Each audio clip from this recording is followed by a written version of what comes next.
Okay, I'm gonna go ahead and get this meeting called to order. It is January 18th. There's an echo if everyone can silence. That's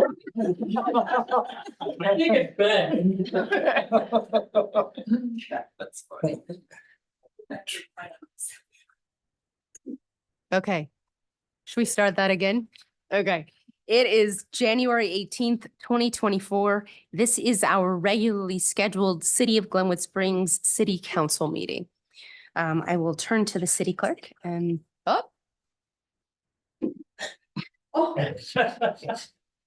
and call roll. Counselor Schechter. Present. Counselor Kaup. She's present online, I believe. Let's just double check before we move past. Need to go to panels. Yeah.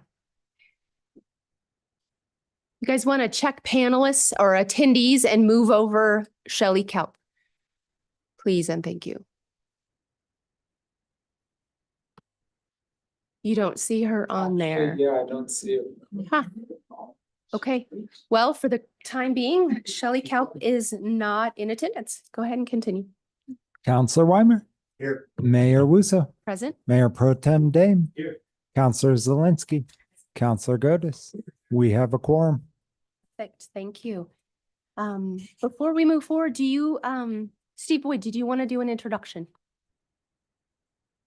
Thank you. I would love to do an introduction. We are very happy to welcome Danielle Wrigley to our team as our brand spanking new deputy city clerk. Welcome. Very happy to have you. Welcome aboard. Okay. Bring it back to council. Do I have any agenda changes or conflicts this evening? Okay. Oh, I see Shelley Kaup has joined. So let the record reflect. Thank you. What's that? No, because, well, actually, I guess we can. I mean, Madam Mayor, we were going to have a very brief discussion regarding some direction for the URA board from council. We ran out of time at the work session to have that discussion. I'm going to bring it up in my report at the end of the evening if anybody's wondering what happened to it. Okay, perfect. Thank you. And I'll move back to item number 8, which is council announcements. Are there any announcements? Any upcoming events, anything you want to highlight at the beginning of the meeting? I see none. We'll move on to citizens appearing before council.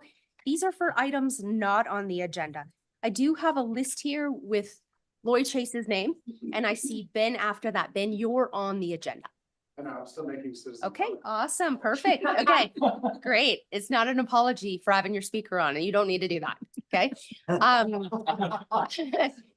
Okay, Lloyd Chase, come on up. You got 3 minutes. As always, please introduce yourself and let us know if you are in city limits. Lori Chase, 705 Cowden Drive. Thank you for having me and thank you for all your hard work. I sent out an email to you guys about raised sidewalks and as a safety issue. And there's 2 things that it accomplishes when you have a raised sidewalk, which I'm sure you know, but I'm going to repeat it for the public. And that would be, you don't have to have those little cutouts. You have one surface that the person would cross on. The second real big benefit would be to slow down traffic, which we really, really need. And I know we don't have a great rapport with CDOT when it comes to doing things on Grand Avenue, but I really encourage us to please, because I sit there at that 8th Street light and I don't know how many times, every single time there's somebody going through the red light there and way too fast. It is so dangerous. And I wish, or I hope, no, I want that changed. Thank you very much. Thanks, Lori, and thanks for your email. I did get it. I don't think I responded because I was sick this week. Sick. Yeah. You sound sick right now. You have a cold still. Yeah, just getting over it. Thank you. Ben, come on up.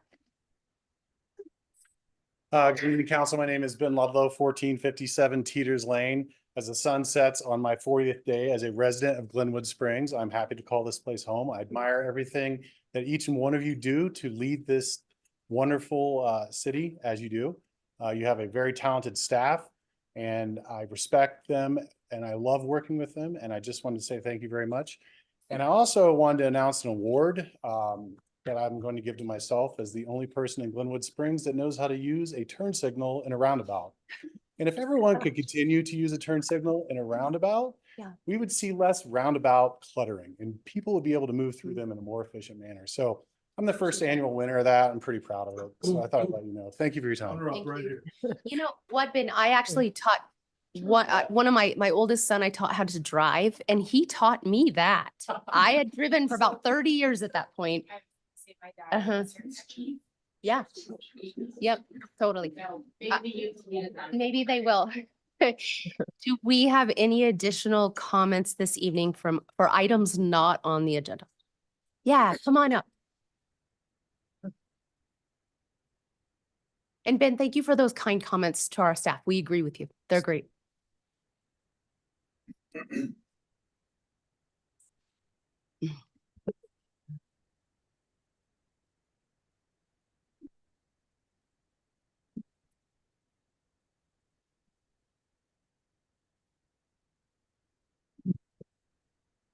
I think I was going to be on the agenda, Ryan, but somehow, not the agenda, I mean, Yeah. citizen comment. Okay. My name's Bob Littler, 2280 Midland Avenue. I'm a member of the Kiwanis Club of Glenwood Springs. And I'm also co-chairman of the All Valley Talent Show, which our Kiwanis Club puts on. I believe you were all given a packet of information that was a letter that I'd submitted to Sarah and the council staff, and just not knowing what to do because we have an urgent funding request, which I'll explain why in a second. And so I realized that asking for any financial support would normally go via the Financial Advisory Board. Unfortunately, our schedule is we have an annual talent show, which we hold every April. And this year it's April 12th. So that misses the time frame Okay. for the Financial Advisory Board. So we're in a little bit of a pickle. I mean, one way or another, I guess we might give money out of our pockets or whatever, but we have an annual budget of about $10,000 to $12,000, depending on what level of scholarships we provide to the talent show winners. And you've got a copy of that preliminary budget, and we are seeking $6,000. And the reason for that is for the last 2 years, we've had a prime sponsor for our operation. And it's only become very recently apparent that sponsor won't be able to make a commitment this year. So it's left us in a pretty big hole. $6,000 would help us greatly and allow us to continue with the talent show. The talent show we hold in the Glenwood Springs High School. It's valley-wide. It goes from Parachute up to Aspen, centered in Glenwood. We're trying to see if we can include Eagle Valley and Battle Mountain High Schools this year, but it's very much focused on Glenwood High School, who we work closely with. I think, I'm keeping an eye on the time here. Well, Kiwanis is very committed to the youth of our community. That is our mission. And certainly holding a talent show is at the very core of that because it provides recognition and a development opportunity for the student performers. And it's great to see the kids anywhere from 8th grade to 12th grade. And the scholarships we offer also benefit in terms of obviously helping the kids later on in tertiary education or further their performance. And it was Joe O'Donnell and I who resurrected the talent show. We used to have Stars of Tomorrow, ending in 2016. It went for 50 years. So we got it going again, and we think it's such a valuable, wholesome thing for the community. And this year we're in a spot, we won't be in such a spot next year because we'll get going earlier. Okay. But we're kind of You're in a bit of a pickle. Whoops. So we don't normally engage with comments at the podium. However, we've got some possible creative solutions. I think our best bet is maybe we can bring it back to council during council comments at the very end of the meeting, and we can discuss some options. You're welcome to hang around, or you can touch base with Steve Boyd maybe tomorrow, and he can give you some outcomes from our discussion. If that's, Okay, and- yeah, And so your meeting goes on for a couple of hours, right? yeah, it'll go on for, yeah, unfortunate, we don't ever know at the end time. No. And then I will also make a plug that every year our financial advisory board takes applications at the end of January and Yes. then allocates those funds to nonprofits throughout the community.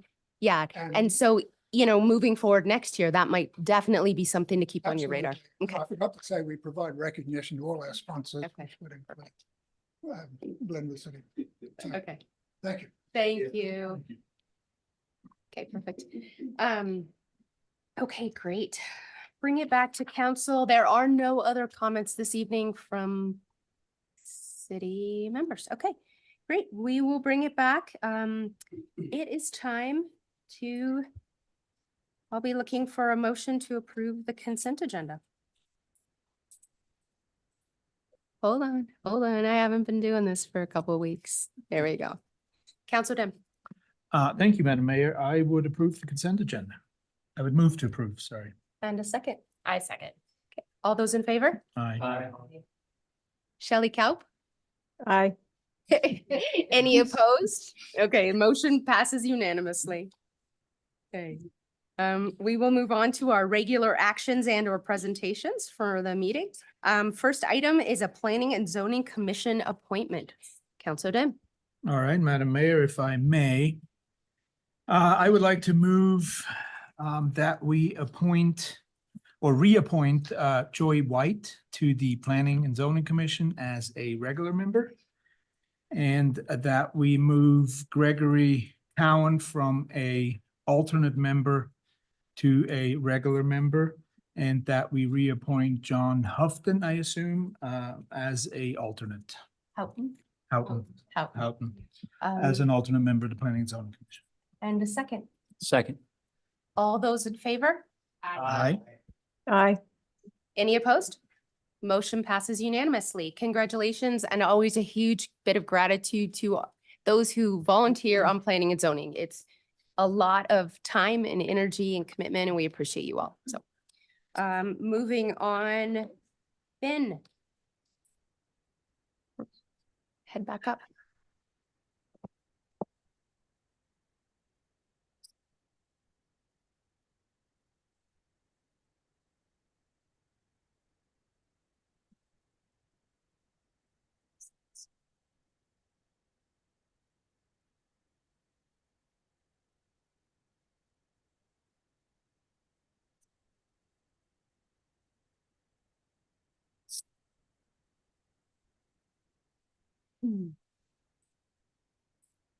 Brought notes. Good evening, Madam Mayor and Council. My name is Ben Ludlow. I'm the Capital Projects Program Manager for the Roaring Fork Transportation Authority, and I'm here to give you all an update on the 27th Street Underpasses project. Currently, the project is on budget and on schedule for completion at the end of October of this year.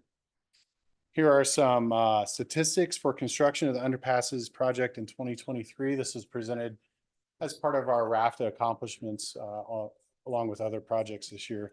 Some interesting things that I note on this, there's lots of concrete and steel and rock and things, but 226 people have been employed on that project so far. Phase 2, as shown here in this rendering, this is the Rio Grande Trail on the west side of the Highway 82 underpass. You can also see the Rio Grande Trail underpass on East 27th Street in that rendering. Is the current phase that we're constructing right now. We're actually beginning construction of the walls at this location. And you can actually walk all the way underneath Highway 82 now. So that underpass has been completed. And we're working on waterproofing and backfill and continue with utilities.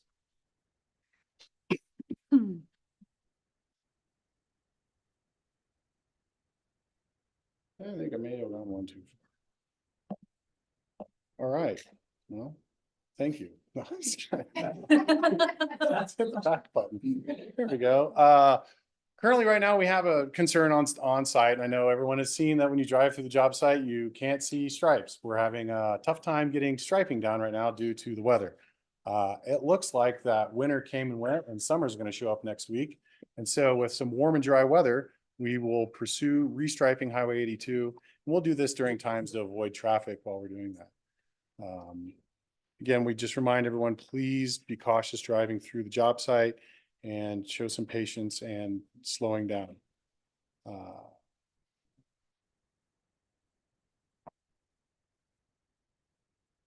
Connect to the project. This is my reminder to everyone that 27th Street project.com is a great place to go and sign up and get the weekly traffic impact documents. There was a great one that came out this week that highlighted the achievements of this project over the last year, what we have done, and our plans for the upcoming year through October. One final note, I'd like to thank City of Glenwood Springs Engineering, Electric, CBN, and Public Works for their outstanding support on this project. And also I'd like to thank the Roaring Fork School District for their patience and understanding of the closure of the bus facility entrance from 27th Street during the utility work. Short and sweet update. Do you have any questions for me? Counselor Zelinski. Still on schedule? Oh, yeah, That's all I need to know. on schedule. I'm asked regularly. Actually just had a scheduled meeting last Friday to discuss, we've had a utility conflict at the Roaring Fork School District and how that would impact our schedule. And it looks like it will not. Perfect. Perfect. Thank you. And Counselor Godus. It appears that a majority of the work has moved to the southeast corner to finish up the the southwest corner. Yeah, the southwest corner. Yeah, thank you. To finish up the west side of the Highway 82, part of the underpass, and begin work on the south side of 27th Street. Is that correct? That is correct. Why do we still need 27th Street closed at Blake? We worked with city staff on that. We have some utilities that are going to happen in 27th Street coming up very soon, a new gas line on 27th Street. We have storm line crossings. We have a lot of impacts at 27th Street was our first concern. Second concern is that access for buses to get out onto 27th Street to make their turns up or down Valley at that location was being impacted by people trying to shortcut around Blake and down 27th and creating a traffic jam on 27th that would back up on Blake. And buses could not get out. And then when we got a storm event, it became quite dangerous for pedestrians in that area and vehicles sliding down the hill. So we wanted to avoid that. So we worked with city staff to come up with a plan, and it seemed to be the most logical and safest answer for all of us. What's the grade of 27th Street between Grand Avenue and Blake? Somewhere between steep and steeper. Okay. Yeah, Is it more than 6%? Oh, yeah. Okay. Yeah. Yeah. It's, I think it's around 10 at the top there. It's very steep. Do you have any composition questions on the concrete? Is it a fiber concrete? Do, yes. We're in Class D concrete. We Yeah. actually had to get special approval for the Class D Thanks. wall concrete that has the integral red in it. And then now we're getting a special approval for a fiber matrix concrete that goes on the, this is nerdy, on top of the wall where the curb area is. There will be fiber in that, along with our chromium poly stainless steel reinforcement. That is a- Chromium poly. I think that's what it's called. Wow. So, Yeah, that sounds about right. yeah, Sounds expensive. it is, but it's a CDOT standard requirement. Awesome. Great. Thank you. Thank you, everyone. Thank you, Ben. Sorry We about appreciate the, it. sorry about the volume thing. That's okay, no problem. Moving on to item 13, athletic fields in Glenwood Springs. Chief Wood, did you want to do a start to the presentation and then we'll bring up presenters? Sure. Okay. Yeah, I can kind of kick this off. So we had a request from a resident, Mike Pecori, to define as a city park, I think the area kind of where we land parajumpers, Paragliders. and in the packet, I think there's a rendering of a baseball field and a soccer field in there. My understanding was that part of that conversation started because, now that we have additional sports in our high schools that we didn't have in the past, the football field and the practice facility gets used pretty heavily. So this was an idea of maybe being able to expand our capabilities and footprint a little bit with athletic fields for kids. So with that, Mike, can I just invite you up to say whatever it is that you'd like to say, and we'll let him ask you questions. Yeah, And so just hold on one second. Give us your name, maybe what organization you're with, and if you're in city limits or outside. Mike Pecori. I'm currently manager of Bay Equity Home Loans in Glenwood Springs. We started the Glenwood Springs Education Foundation a couple of years ago, and then started identifying sports needs in Glenwood Springs. And this year got together with a couple gentlemen to start funding some sports projects. We worked on that. I don't know if you guys have the packet or not, but the Sayre Court basketball parks, we did that a couple of years ago. That was a big project we did. This year we painted the sheds at the football field, got a new roof. We were working on an entrance to the football field, indoor batting cage, distributing basketballs, a bunch of little knick-knacky things. And we started looking kind of at bigger projects. What could we do with the city, partnering with the city and our organization? And we identified that land below the high school, talking with Greg and Jordan at the high school, the athletic directors. And yeah, there's an overuse of the fields. The football field gets torn up. So we were working on trying to get that back into like a good condition with the city. And where some of these people could practice. So there's a lot of kids that practice. You have football, you have lacrosse, you have soccer, and they tear up the football field. And we identified that piece of land down there and said, what if we did a park down there? Moved some of those events to that park down there. My kids are in baseball. A bunch of the guys we're in with now in our organization are big baseball guys. So we wanted to look at adding another field, maybe some potential volleyball courts, indoor batting cage. So that's kind of how it all kind of came together pretty quickly. And so we're here to ask to consider an approval to move forward with at least some plans or looking at some kind of development of that land into a city park with the city, school, and our organization. That's great. I'm going to bring it back to council for any questions. And then I'm also going to ask council if you guys want, there's quite a few people from the community here who are in support or have comments about this project. See if anybody is open and receptive to comments this evening on this application. Okay. What's that? No need? Is that what I'm hearing? Okay. Okay. Okay. Great. Any questions?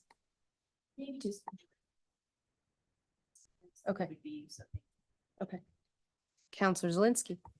I think it would be helpful to hear from Jordan, just because, like, I would say that identifying that need, that is like one of her, I would invite you if you have things that I don't want to put you on the spot, but I think it would help us understand. Thank you. I'm Jordan Nakar. I'm the assistant athletic director at the Glenwood Springs High School. As far as needs for us, we have 19 sports at the high school, most of them which are outside. The football field that Mike is talking about that gets overused is used by football, lacrosse, 2 soccer teams, baseball when their field's still under snow. And we really don't have the space, because we are within the city, to have our teams practice without tearing that field up. So identifying more land that we could use to have our soccer teams practice or have baseball teams practice down low would certainly help us out. Just providing space for more teams to practice. Thank you. Counselor Godus. Oh, I'm sorry, Counselor Schachter first and then. Thank you, Mike, and Jordan might have to answer. Is there currently an RE1 master plan for athletic facilities, or one underway, not just for Glenwood, but for the school district? I'll defer to them. Danny, you're welcome to come up and be a co-presenter. Dan, yeah. Yeah. So that, I mean, I'm just looking for a yes or no. Yeah, that's fine. Yeah, just go ahead and just Okay, Yeah. all give right. us your name and give us your 2 cents. So there's no master plan right now. Right, Okay. correct, yeah. I'm Craig Denny, the athletic director at the high school. I live at 302 Park, so it's literally across the road from my home. Can we tear down your house and?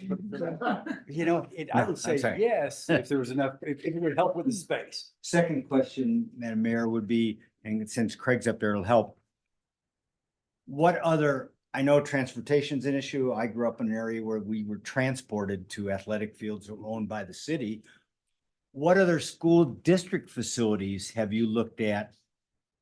Even though it may not be ideal to be right below the high school and consolidated, have you looked at other school district facilities to allow some of this expansion or joint participation? You know, the tough thing is truly, we have, I believe, right at 17 acres now at the high school. A normal high school is built on acreage of 40 to 45 acres to fit it all in. So we've always been very confined. For us, the only options we have obviously are to go out to Sopris, which the city owns part of that. And we have used that area for practice with our men's soccer teams. In the spring, we keep the girls at the high school. This past year, I've had parents bring up Title IX, legitimately so. And so we've moved the boys back to the high school to practice just for equity. We also have the middle school, the baseball field at the middle school with a small area up above that's very small. We used to use the middle school for practice, and we fenced in the baseball field. And so it no longer is conducive to a full-size soccer field. And again, our kids are driving across town 3:30, 4 o'clock to get to practice. And it's transportation to and from is not accessible through the district, just because we barely can have enough bus drivers to take care of our kids getting to and from school, much less, hauling kids out around after school. We've gone up in the last couple of years and gone up to Spring Valley to use their indoor facility here and there, which has been very nice. But at the same time, it's not cost effective. So there are just a lot of issues. And then of course, the busing up to Carbondale, because they tend to melt out a little bit sooner than we do, just because they're where their fields sit within the valley. But at the same time, we just can't get busing up that direction. So, Thank you. I know. you bet. That's all I have right now. Counselor Gotis. Yeah, have you gone to River Commission or any of our other boards, commissions, Park and Rec Commission for a recommendation? So this is their first time. Okay, Yeah, okay. totally. Steve, didn't see a staff recommendation on this, but does staff have any thoughts on this? Well, I mean, to your point, we really haven't had a chance to look at this very much. I know that Mike and I have talked about it a little bit. Mike and Rod Tarullo and Dan Roper have talked about it a little bit, but we have some questions, right? I mean, we have a needs assessment that's kind of in the process of happening now. We need to know more about who's going to maintain these fields and what responsibilities are going to be, involved with that. We haven't really had a public process, and you guys might want to do something like that because there are neighbors, particularly across the river, that might want to weigh in. Open space is a scarce resource here, right? So, I mean, we'd have to prioritize this like anything else. And I think Parks and Rec Commission, River Commission, I think those are all good ideas. So we don't really have a recommendation from staff other than we'd like to talk more about it. Mike, would an idea be that the school district take over it and take, I don't know if but would the idea that we just transfer the deed to the school district so that they could have it, maintain it? It sounds like a lot of school district uses and need for the school district versus maybe the community. Is that kind of one of those things you've thought of? We've talked about both, just because it is adjacent to the school. It lends itself to a lot of their uses, but youth baseball field, we're short on youth baseball field, so that would be, outside of the school district. The youth soccer field would be outside of the school district. So we looked at it as maybe kind of a co-venture, so to speak. I'm not sure. And I know there's a lot of difficulties with school districts and cities, and those arrangements sometimes, but what we thought is we would just come in and help facilitate the development of it. And then ultimately talk to Dan, Leo, we said, you know, ideally, I think that would be a good city asset still, where, you know, they would run it through Parks and Rec, you know, for the youth fields and rentals, those kind of things. I don't know, we talked to some of the guys up in Crown Mountain, where they basically, you know, got some fields together and they've got their own little group of people that manage and run that, but this is 2 fields, so it's, I don't know if it's big enough to support something like that. Thanks. Counselor Zelinski. So Jonathan asked almost all of my questions. I think maybe all my questions. I'm trying to just make it. So I guess the only other thing that I have that wasn't already addressed was just within that kind of agreement that you just talked about, where it's a city asset, but utilized at different times of the year, maybe primarily by the high school and then at other times more by the public. Does that typically, is that leased space? Is that just goodwill? Like, how does that function as far as, you know, cost benefit analysis kind of a thing? Randy, you know, I'm looking at you just because the Silvers fields are similar, I believe, right? They're Yeah, owned by the city. I believe if I'm correct, I know the city owns a portion of the Sopers fields and the school district owns the other. And we work together, obviously, to use those, you know, with their other communities. I know Steamboat Springs, I believe they've got 4 turf fields up there and their city uses their fields. And it's done very well in terms of scheduling and just making it accessible for really the community after school hours. And I would see that. The one thing I would worry about being a neighbor to that area is making it a day field only. And that, yeah, putting that was lights my down other. there Are not a good, I don't believe that's a good thing for the community at all. So I wouldn't want to do that, but I think it would be a great way for the community. And we work so well with the city with the hockey rink. And it's just been all I heard from athletic directors from around the state, don't take hockey on. It's a nightmare. You'll hate it. It's been the total opposite here in Glenwood, just because of the people involved and It's great. how we work together. So something along these lines, like Mike said, you know, we could obviously use it, you know, in the afternoon, right after school, and by 6 o'clock, we're off of it. And once the lights there longer, you know, it's open up to the community. Or we could use it specific days, you know, maybe use it Monday, Wednesday for high school and Tuesday, Thursday for the city, Tuesday, Thursday, Friday in the city, that type of thing. So definitely could be worked out, I think. Awesome. I'm so excited about this. I love the idea of more community assets. It's something that I've been talking about, you know, with past councils when I was a community member. And so I really appreciate, Mike, your energy bringing some of these things, like you're actually giving traction to some of the ideas that have been kicked around for a long time. And I think that creating this like model for getting things done is going to be helpful down the road too. So hopefully staff comes back with a recommendation that allows us to make a decision on this. Counselor Kaup. Hi, Mike and Craig. Thanks for being here. Are we doing questions right now or comments? We're doing Mayor? questions for the applicant. Are we going to have time for comment? We are going to have time for comment. And then also I'm getting some mixed messages. I think there's a good majority that would actually there's not that many community members here, but would like to give an opportunity. So I think we have a majority that would want that. So. Okay. Yeah. Okay, thanks. So I just have a quick question then right now. Yeah, we're going to. Maybe for school district. Let her go. So right now, Craig, there's a field that I believe was part of the land swap with when they rebuilt GSES. And there was a soccer field built on the north side of the school. And that soccer field now is completely fenced off. It can't be used by the public on the weekends or anything like that. So is there a reason for that, or can a facility like that that's within walking distance to the high school be used for a practice field? You know, when the last bond was passed, we started on that whole project. The agreement was that area north of the elementary school would be turned into a soccer field, hopefully for the high school. that would provide enough space for the high school. The problem was that at the north end, because of the steep grade, something like $1 million retaining wall needed to be built to, fill out the entire high school size soccer field. And so the district was not able to do that. And we've gone, to smaller fields. Now, in terms of having accessibility to those fields for the city, Right. I'm not, Shelley, I don't know about that. I really Okay. wish I Okay. did.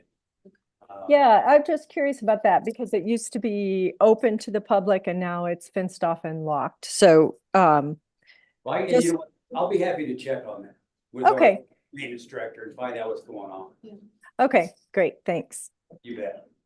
Counselor Weimer, you have a question? Yeah, hey guys, would vehicle access and parking be a part of this design? Yes and no. The high school parking would be part of that. So, looking at that area, there's some access issues with RAFTA with going down there. Yeah. So the path, if you look, I don't know if you guys have this in your packet, but there's a road that kind of winds down that you can kind of see that winds down right through here. Yep.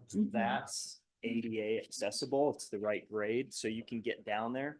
But, part of our, vision and thought is we don't want to have riverfront property as a parking space, right? So, when we were talking on some of these other projects, we said, what if we had a field down there that you guys could use and we could switch out some kind of agreement with parking because it's going to be Saturdays. Yeah. It's going to be mornings.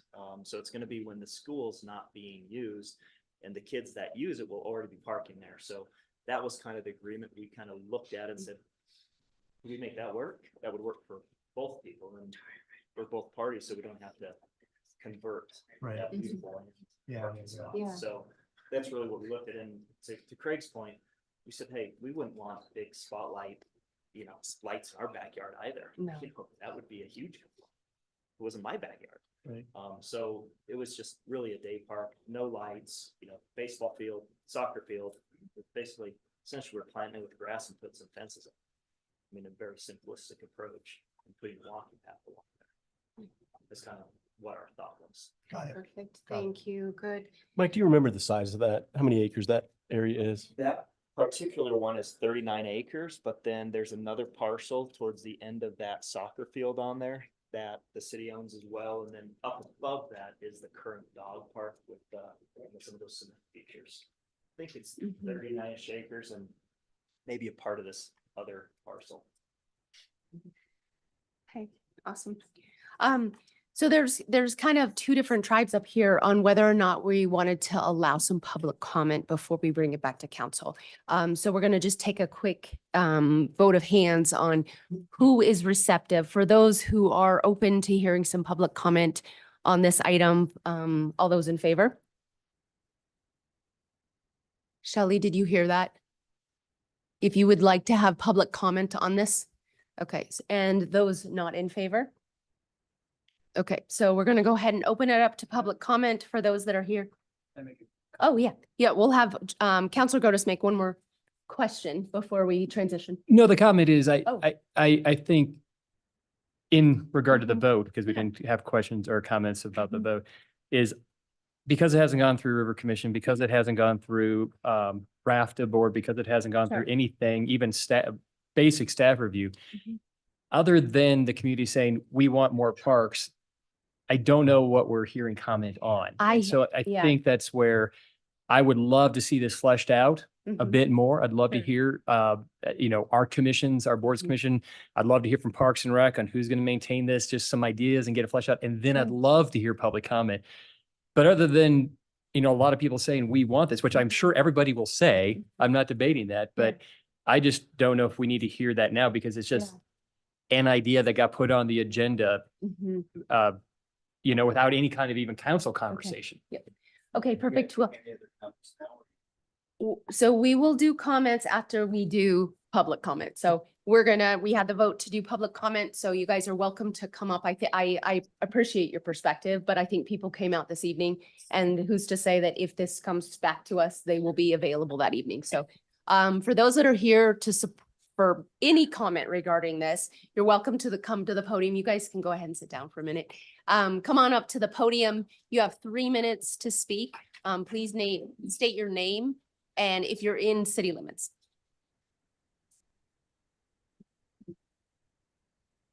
Hi, my name is Tom Will. I live in Garfield County, but Yeah. reside here in Glenwood. Thank you. I'm also on the Hoop DeVille board.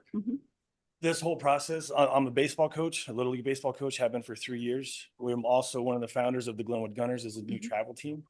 The problem that we're seeing is just access to fields. Because Three Rivers runs a fantastic Little League system. The rec department here runs a fantastic rec department. So it kind of leaves us out in the cold where field accessibility. And then the big one for me is the indoor facilities. There is no indoor facilities for baseball right now. And my son, he's 12 years old. He might think, well, he doesn't need it. That kid plays baseball year round on his choice, not my choice. So an indoor facility, like Mike has said, that we could put down there with batting cages, someplace to throw, just everything so the kids can stay sharp because, it's winter until April here. Right now, as an organization, we rent out space at CMC. As you guys said before, it's not cost effective. Yeah. And we're a nonprofit organization and we're all just by donations. So another place that we could go where we don't have to tell the kids, hey, don't throw towards the doors because we don't have the money to buy them would be awesome. Okay. And that would be great that we could put that at that facility. Thank you. I you. appreciate it. Yeah, that's awesome. Any others here this evening? Oh, sorry, go ahead. Bob Littler, 2280 Midland. I just want to, I'm not saying I'm against it, but there is a counter to it. And that is, and we're one of the participants, but it's a lovely laissez-faire community gathering area for walking and mating and playing with your dogs. Yeah, but anyway, it's nice to have that informality and a mating and walking area. So, Okay, perfect. Thank you. Okay, any other commenters? Okay.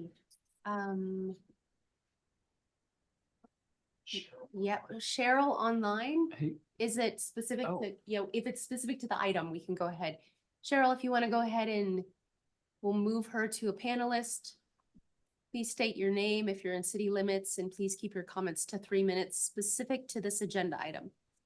Okay, thank you. I wasn't really here for this item and just wanted to say that, I moved to Glenwood Springs 8 years ago and I met almost.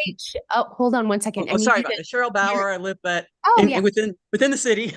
And I just wanted to say, I've lived in Glenwood for 8 years now, and I've met like a majority of my friends walking my dog and hanging out at that parks, that space, that informal space down there. So I echo what the last commenter said, that, there really is a wonderful asset for people who live downtown to go and be by the river and enjoy, fellowship. And there's the paragliders that use that space. And so there's a lot of people, any time of day you go there, you're always going to find people using that space. So I'm really looking forward to taking part in the public process, but did want to, provide an alternative view to that, everybody's going to be in favor of turning these into ball fields.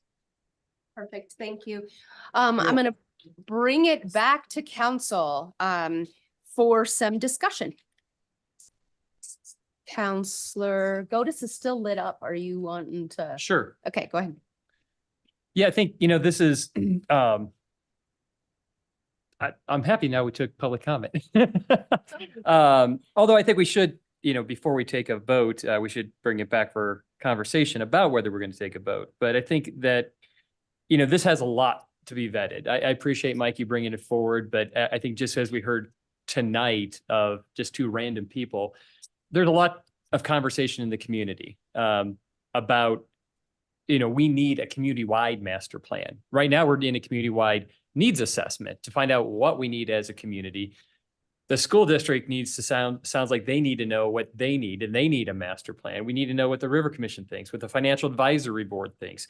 Who's going to pay for this? I don't think this is 39 acres. It looks like it's more like 3.9 acres, but that's more the farm kid in me spitballing it. But, when you look at that kind of acreage, maybe we even just sell it to the school district at, whatever we paid for it. It's riverfront property, but there's a lot of easement issues with RAFTA. So we need to take that to the RAFTA board and figure that out. But if we wanted to just sell it to the school district, 4 acres at, $1.2 million an acre, then it's not ours and we don't have to maintain it. Cause I'm not worried so much about, this sounds really dumb and I'm sure I'll be quoted out of context, but 4 million is not a lot of money. But what's a lot of money is maintaining 4 acres of thirsty Kentucky bluegrass over the next century. That's what's really expensive on this stuff. And so unless we get more money in our general fund, and I don't know where that's coming from, we have to have a lot of conversations on the cost of this. And so I think until we see a lot more conversations and recommendations and preliminary discussions, I think it's a great idea, but I think we're absolutely going to hear from the community that we need more ball fields. I don't know that this is the right place. I don't know that it's not the right place. So I just think it's really a great conversation to have started, but it's too early to start taking action on.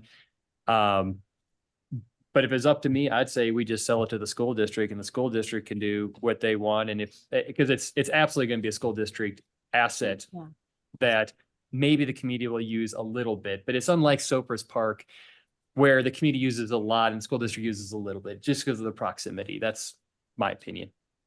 Councillor Schechter. Thank you. There's a reason why I voted against public comment, and I agree with some of what Councillor Godus said. My feeling is, first of all, let me applaud this group, and I'd love to see more of you on our Park and Rec Commission and other commissions. This is a powerful group with a powerful idea. However, this is a significant land use decision for one of the most valuable properties in Glenwood Springs as we're working on preserving and figuring out what to do with our riverfront property. And as much as I've been involved in schools in the past, both at the board and as a teacher and kids in sports, I'm not sure at this point how this would vet out as a relatively narrow use of land in reality compared to the whole community. You've heard comments already, and I see it, people walking, biking, hanging out there. And because this is a significant land use issue, I would never, quite frankly, sell the property. That would not be my purpose because it's too valuable. Because it's a heavy land use property, I would encourage and support absolutely no action tonight and encourage you to consider 2 things. As Commissioner Godus said, one, go back to the school district and said, hey, we need a facilities master plan and resources and money. And is this site one we want or not? But also, either way, in parallel or separately, come to the city as a land use proposition, and it would never be at our desk tonight. We wouldn't be sitting here relatively unvetted. And I think it was already mentioned, you got River Commission, you got Parks and Rec, you have community development, you have financial advisory board, because there are so many factors involved here. In addition to what does the public feel about that piece of property and our current needs assessment. So for that reason, I commend you for trying to solve a problem of yours that may or may not be a need of the city, but I think it's the wrong time to be here. And there's a ton of work we need done prior to us considering anything. And that's when, as Commissioner Godus said, that's when public comment, not just those who support you, would probably come out in significant numbers. So thank you. Councillor Zelinski. Go ahead. So yeah, I think I am always really grateful when members of the community get involved in problem solving.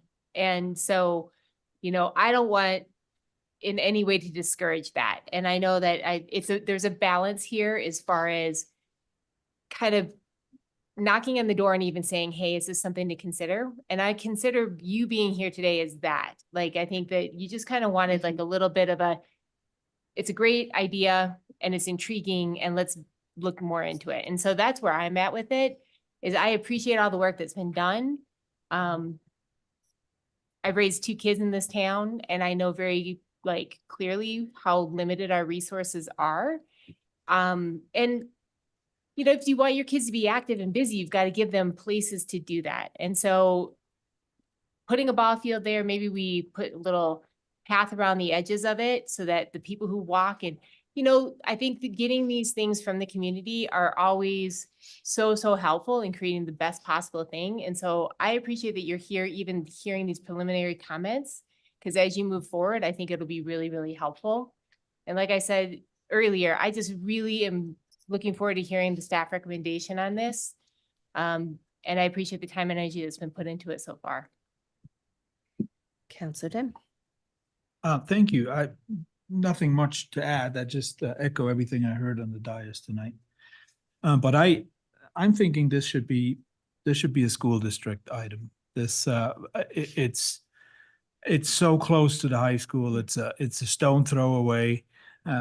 Even if the school district doesn't want to jump in 100%, at least partnering up to 50%, if not more. I think the school district needs to be a driving force behind this. And whatever everybody else said, yes, it's a great idea. Thank you very much for bringing places forward where our kids can hang and do their thing. But the school district needs to have a voice in this, I think. So thank you. So I will, oh, Counselor, yeah, I keep forgetting to look up at you. Counselor Kaup, thank you. Thank you. Thanks. And I will echo and agree with what Counselor Schachter and Counselor Zielinski said. I really appreciate you bringing this forward. And I also have an understanding of the need for athletic field space that we have in this town. My boys rode many times out to the middle school and up to CMC to practice soccer. So, but I do feel like we need a process on this. Many of our commissions would be involved. Parks and Rec Commission, as Sumner said, this is a big land use, change of use of this property right now. And it is very loved by the people that use it right now as open space. It's right off the 14th Street pedestrian bridge. It's right off the river trail, and it's access to the river. In fact, the River Commission did a little trail building day this summer with RFOV just to provide access to the river for fishing and things like that. So it's really loved open space, and I don't want to discount that.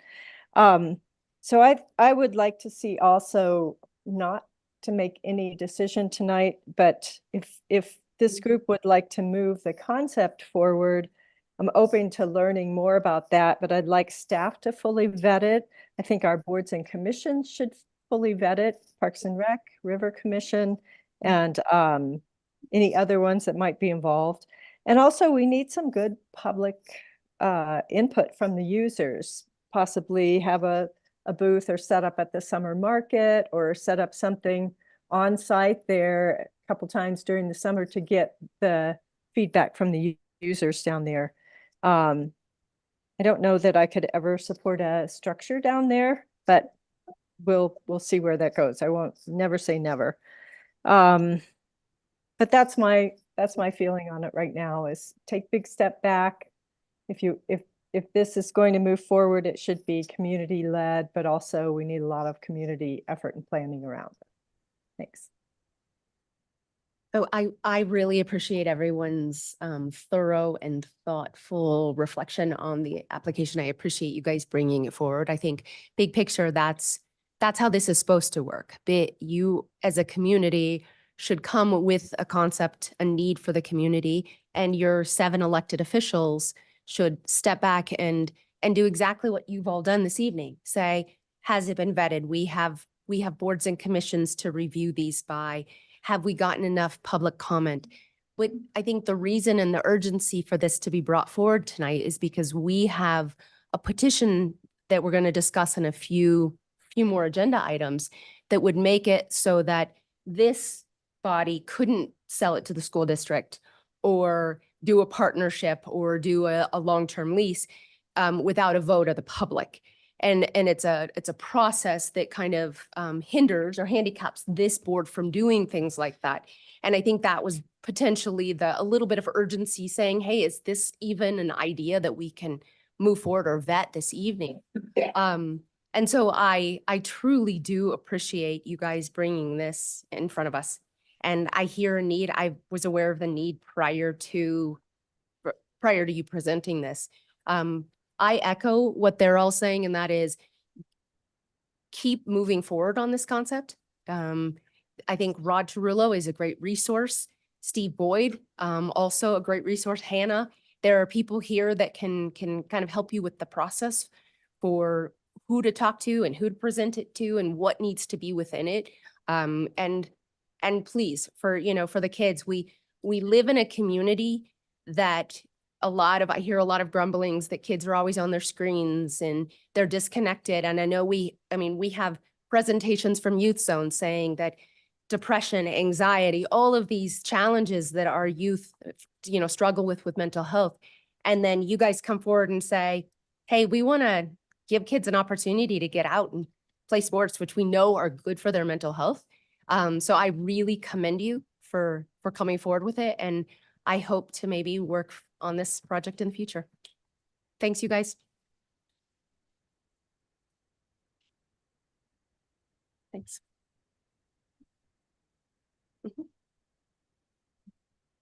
Okay. So our next item is going to be, I think, Hannah, are you, oh, sorry, Watkins. Item number 14, planning file number 63-23. This is the Benedict Major Site Architectural Plan Review. Yes, ma'am. Give me just a second to get this queued up.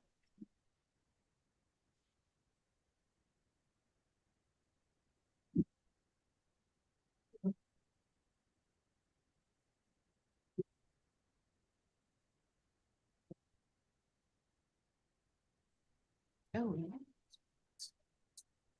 Are you ready or should I hang on a second? 1 second. Sure.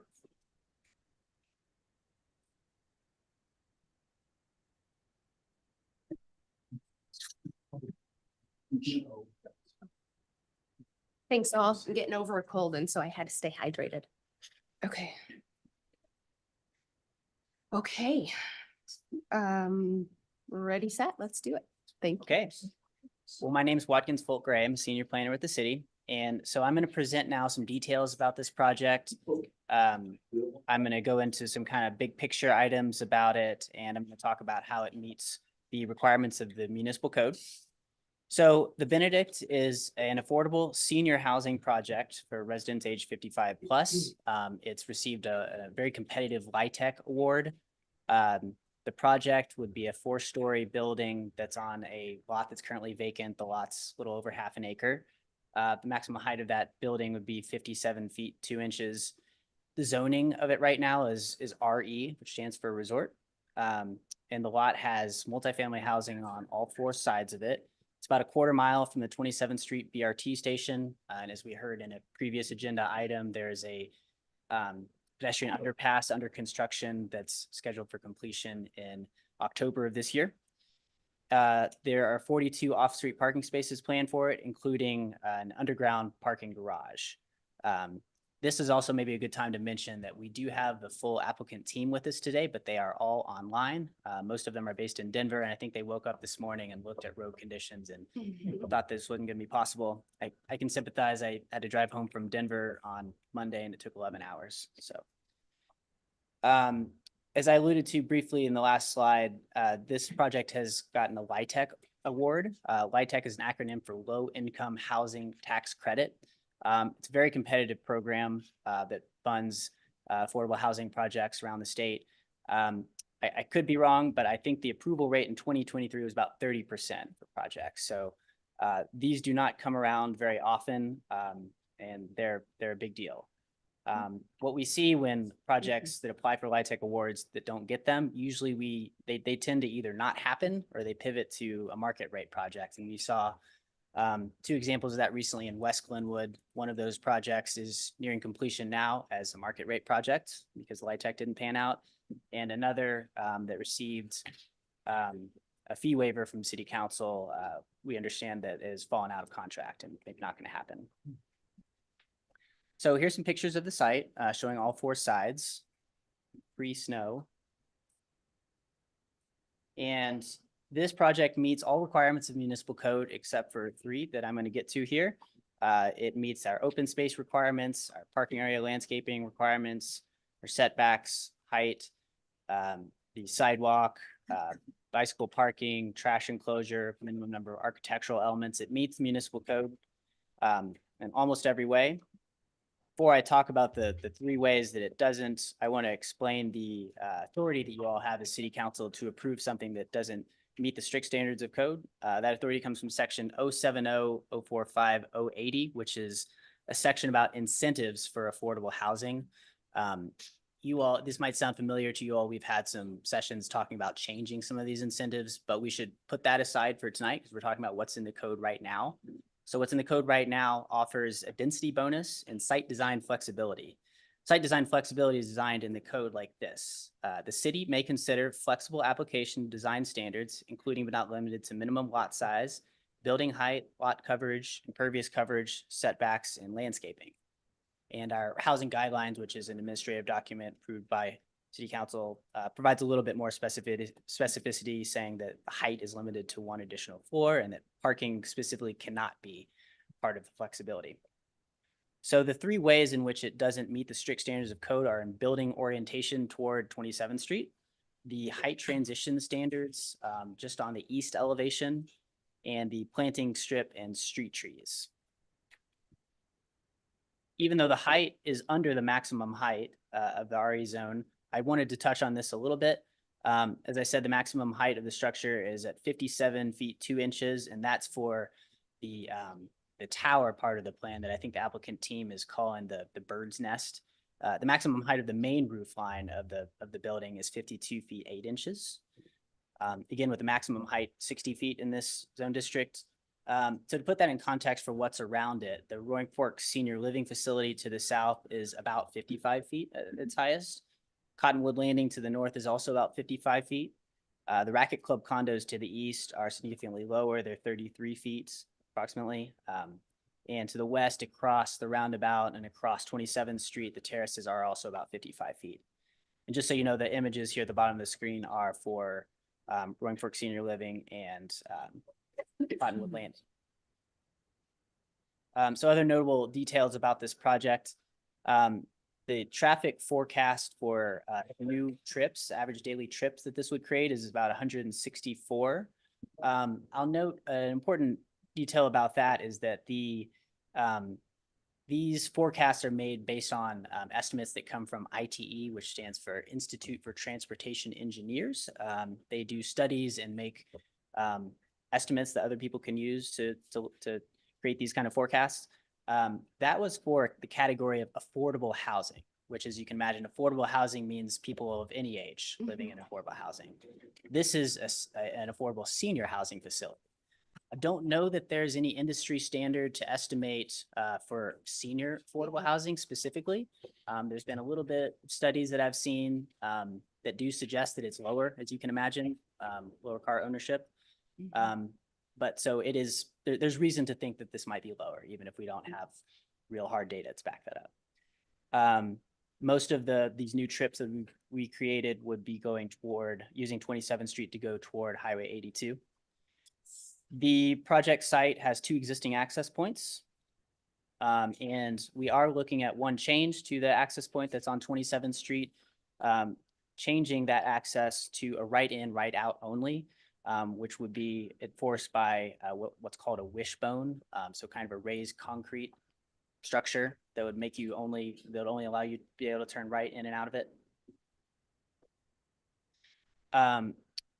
With our community housing requirements, which we also kind of interchangeably call our inclusionary zoning requirements, we require that 20% of all new units in a multifamily development like this, which would be 7 units in these 34, would be resident occupied and restricted to incomes not higher than 100% AMI. As I've said before, this project is deeply affordable, something that market rate projects can't touch. And so whereas our inclusionary zoning would require 7 units to be affordable at 100% AMI, all 34 of these units will be affordable between 30% and 80% AMI. So in dollar terms, that's a difference of 7 units at about $1,700 a month compared to 34 units between $550 and $1,500 a month. The local residency or local workforce requirement is complicated by federal law, but we think that we have a workaround for this with some of our conditions of approval. Also, kind of a big picture item I wanted to talk about is Proposition 123. As you all know, Proposition 123 was a voter-approved initiative in 2022 that makes pretty significant funding available in several different programmatic areas that the city is interested in for cities that that commit to increasing their affordable housing supply by 3% annually until 2027. So we did submit our commitment letter to the state in July of last year. And so that commitment states that we are committing to creating 64 new affordable units by 2027. This project would supply at least 11 of those, so a significant percentage. If the city doesn't meet the commitment that we laid out, we would be ineligible for future Proposition 123 funds. We received some comments from our other departments in the city, most significantly engineering. They are responsible for identifying the need for the access on 27th Street to be right in, right out with the wishbone enforcement. We also have some standard-ish conditions of approval from Public Works and the fire department. Consistency with a comprehensive plan. This project meets many of the comprehensive plan goals and policies and doesn't meet a couple of them. I'm going to read through some of these though. This project does direct development to locations and building forms that are cost effective to serve. It does provide equitable and diverse housing for the entire community, supports social diversity. It encourages a compact urban form. It supports appropriate mass, scale, and density of new development. It helps create a community for all. It increases housing density. It helps identify potential parcels for the development of senior housing and identify partners to develop those. And it directs growth to areas where utilities and services can be provided efficiently. A couple ways that it doesn't strictly meet the comprehensive plan is with the future land use map that identifies this parcel as commercial. And so one of the goals going along with that is to maintain Glenwood Springs as the regional tourism, retail, commercial, and governmental center of Garfield County. We've received written comments from 2 individuals. And so those comments generally are about concern with the intensity of the project, specifically with regards to parking, concern that the 27th Street access isn't allowed by the access easements, concern that the administrative parking reduction that was approved in January of 2023 differs from the proposed project slightly. Also comment that they're pleased to see how affordable the project is, pleased with the design of the project, the proposed elevations, and interest in improving traffic circulation. So there are 4 conditions of approval for major site architectural plan reviews like this one, with 3 additional criteria of approval or findings that need to be made specific to the flexibility, the site design flexibility we talked about. I'll go ahead and read these to you. The 4 criteria of approval. The site architectural plan is consistent with the general purpose and intent of this code. The site architectural plan is consistent with dimensional design, development, and all other standards of this code. The site architectural plan is consistent with any previously approved plat, PUD, or any other precedent land use approval.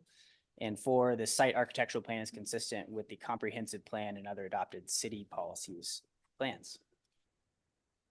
In terms of our suggested conditions of approval, we have conditions 1 through 8 in the packet, but I want to highlight some changes to those that we're recommending. We do recommend removing conditions 7L and 8B. Those were left over from something that was discussed kind of at length in the Planning and Zoning Commission hearing and subsequently with applicants. We do not want to require vehicular cross access, and so those conditions I mentioned are kind of rendered moot. We also recommend removing condition 7H after further review with our fire marshal and the fire code. We don't think that's necessary. So to reiterate where we are, there's one action before you tonight. It's consideration of a major site architectural plan for the Benedict, a 34-unit multifamily building. Staff recommendation is to approve it with the findings and conditions from the staff report, except those that I mentioned previously.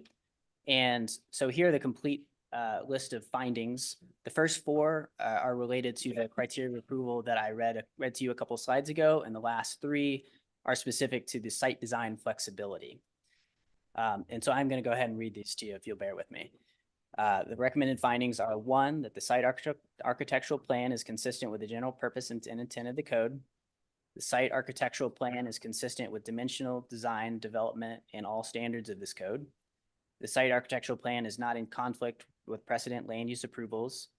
The site architectural plan is consistent with the comprehensive plan and other adopted city plans, including the strategic housing plan update.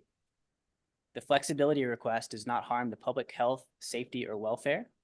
The flexibility requested is in general conformance with the comprehensive plan and with stated purpose and intent of the code, including 070, 040, 050D streetscape requirements and 070, 040, 080E residential building design and character. And then finally, the flexibility requested will not violate building or fire code requirements. So that's all I have for you guys tonight. I imagine you have some questions. We also do have the applicants available to answer questions, and they have a little presentation they'd like to do. And just as a reminder, we do need to take public comment tonight. Perfect. Thank you. Watkins, will bring it back to council for questions for staff first, and Councilor Sachter is the first to go. Thank you, Watkins. I have several questions, no particular priority order. But one of them would be in relation to the traffic recommendation and the right in and right out. It's always an issue. Was there any discussion about traffic calming coming off the roundabout? I understand right in, right out, but you get a lot of eager people coming off the 27th Street or what would be the Midland roundabout, very often accelerating once they're free and clear. Is there any provision for additional safety for those doing the right out particularly? Did that come up in discussion or recommendations? Before I get going, Hannah reminded me that I want to tell you all that P&Z did recommend approval of this. They had Unanimously, correct? unanimously recommended that, and they had a good discussion. And they talked a lot about the traffic flow, traffic circulation in the area. Not really specifically about the safety of folks making the right out there. But part of the reason that we're recommending it to be right out is for safety Sure. concerns. The left-hand turn there, one would conflicts, it's kind of offset from the Woodbury Drive exit. And so that we think that's a better situation than not doing that. We are aware that there's, it's obviously kind of a downhill slope going to this access point. And we have some concerns about street trees there. It's one of the, we like street trees, but we also know that if they're not designed and placed properly, that they can have some sight distance impacts. So we also are recommending separately from this project, we're looking at some changes to the pedestrian island that's there to make it safer for pedestrians to cross there. Okay. Thank That you. answers your question. That was part B. Next one, regarding, I understand the LIHTC and federal issues about about RO and residential stuff. In the conditions, there was before a CO, you wrote up the preference for following some kind of preference mechanism to comply with more compliant with our resident occupancy rules. How would that be implemented and how would it be monitored and enforced? That's a good question. And the specific tool for that is called the tenant selection plan. It's something that the managers of this building of the development would use. And so we're recommending that we work with them to craft that tenant selection plan so that it can meet our requirements. And that would, I believe generally would fall under their purview to enforce that. They have their qualifications, just like we do for our deed restrictions. They would have to make sure that people are required to meet all of theirs because theirs is, income restricted. Would auditing or monitoring possibly fall then into the new the to be determined city housing director to maybe not all the time, but periodically ensure compliance? I think it would. And yeah, thinking through this a little more, there would be deed restrictions just like we do already for lots of projects. And so right now, those deed restrictions are administered for Espark Garfield County Housing Authority. And as you mentioned, we may be taking that on in the future. So yes, we will have oversight of that. So that would be part of a deed restriction, that priority list, or is it Yes. allowed to be? Yeah, so if I can just jump in on that. jump in, please. This is a really tough area of the law, balancing the federal requirements along with ours. We believe we can do that through the tenant selection plan and criteria. Some of those mechanisms, I don't know exactly how they're going to look right now. We have some other examples from around the state where it's been done. I think from an enforcement standpoint, if it's in that policy manual, they're going to abide by it. This is, one of the upsides to LIHTC developers. They're used to following a lot of rules. So as long as we can craft the language appropriately in the selection guide, I think we're there. I do think, some periodic monitoring will probably be part of it, but I think that's a larger discussion about how we would utilize or monitor citywide all of these deed restriction programs. And it would probably just fall into that bucket with all those others. One more, if you'll indulge me. What are the ramifications for the city, if you can tell? And I assume some of it's a guess. You have a LIHTC project that are pretty rare and competitive. You got a planning and zoning approval. What happens if we decide not to accept that project? Other than the immediate ramification, it's not going to get built there. Are there long-term ramifications for the city? I kind of hate to speculate on this, but I do think there would be. I do think the state would look pretty unfavorably on this. And again, I don't have an example to back this up, but the state does take notice if their project that they approve doesn't get built, doesn't get approved. And so I tend to think that they would be hesitant to approve more LIHTC projects in Glenwood in the future. That's all I have at this point, Madam Mayor. Thank you. Counselor Dame. Thank you. Madam Mayor, real quick, could you go back to the 3 items that are not compliant with the code? Or just tell me what they were. I got 2. I missed the third one. I got the orientation and the trees, but I don't remember the third one. Yes, sir. I will tell you and show you them again. Was it? The first was the street trees and the width of the planting strip. And Right. the reason for that is because there's an existing planting strip there that the city installed several years ago with the completion of the roundabout. And the street trees is because there are so many utilities there that it's likely not possible to do that. The orientation of the building is not really possible to meet our requirements there because of the underground parking. So you can't have a door to a unit when you have underground parking like that. And underground parking is something that we encourage, that we like to see. And then the third one is the height transition that way. standards toward the east. Yeah. For the Racket Club condos. And I assume these 3 items were variances through the P&Z process? So they're not variances, although they might have been good candidates for variance. But the specific kind of mechanism for it is through the site design flexibility. There you go. Okay. Yeah.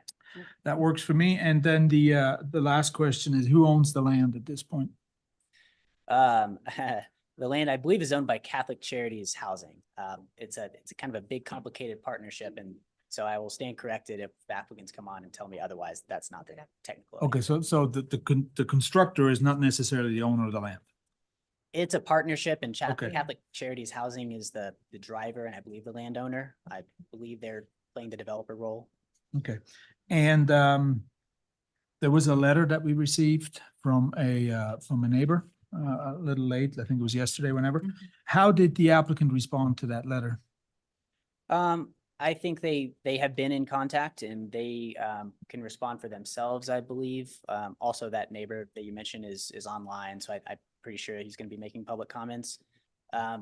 One note I'll make, and that I told that neighbor already, is that the comment about the parking management plan, that's a requirement that we have for them that was part of the parking reduction that we approved. And so that was, the timing of that is prior to certificate of occupancy.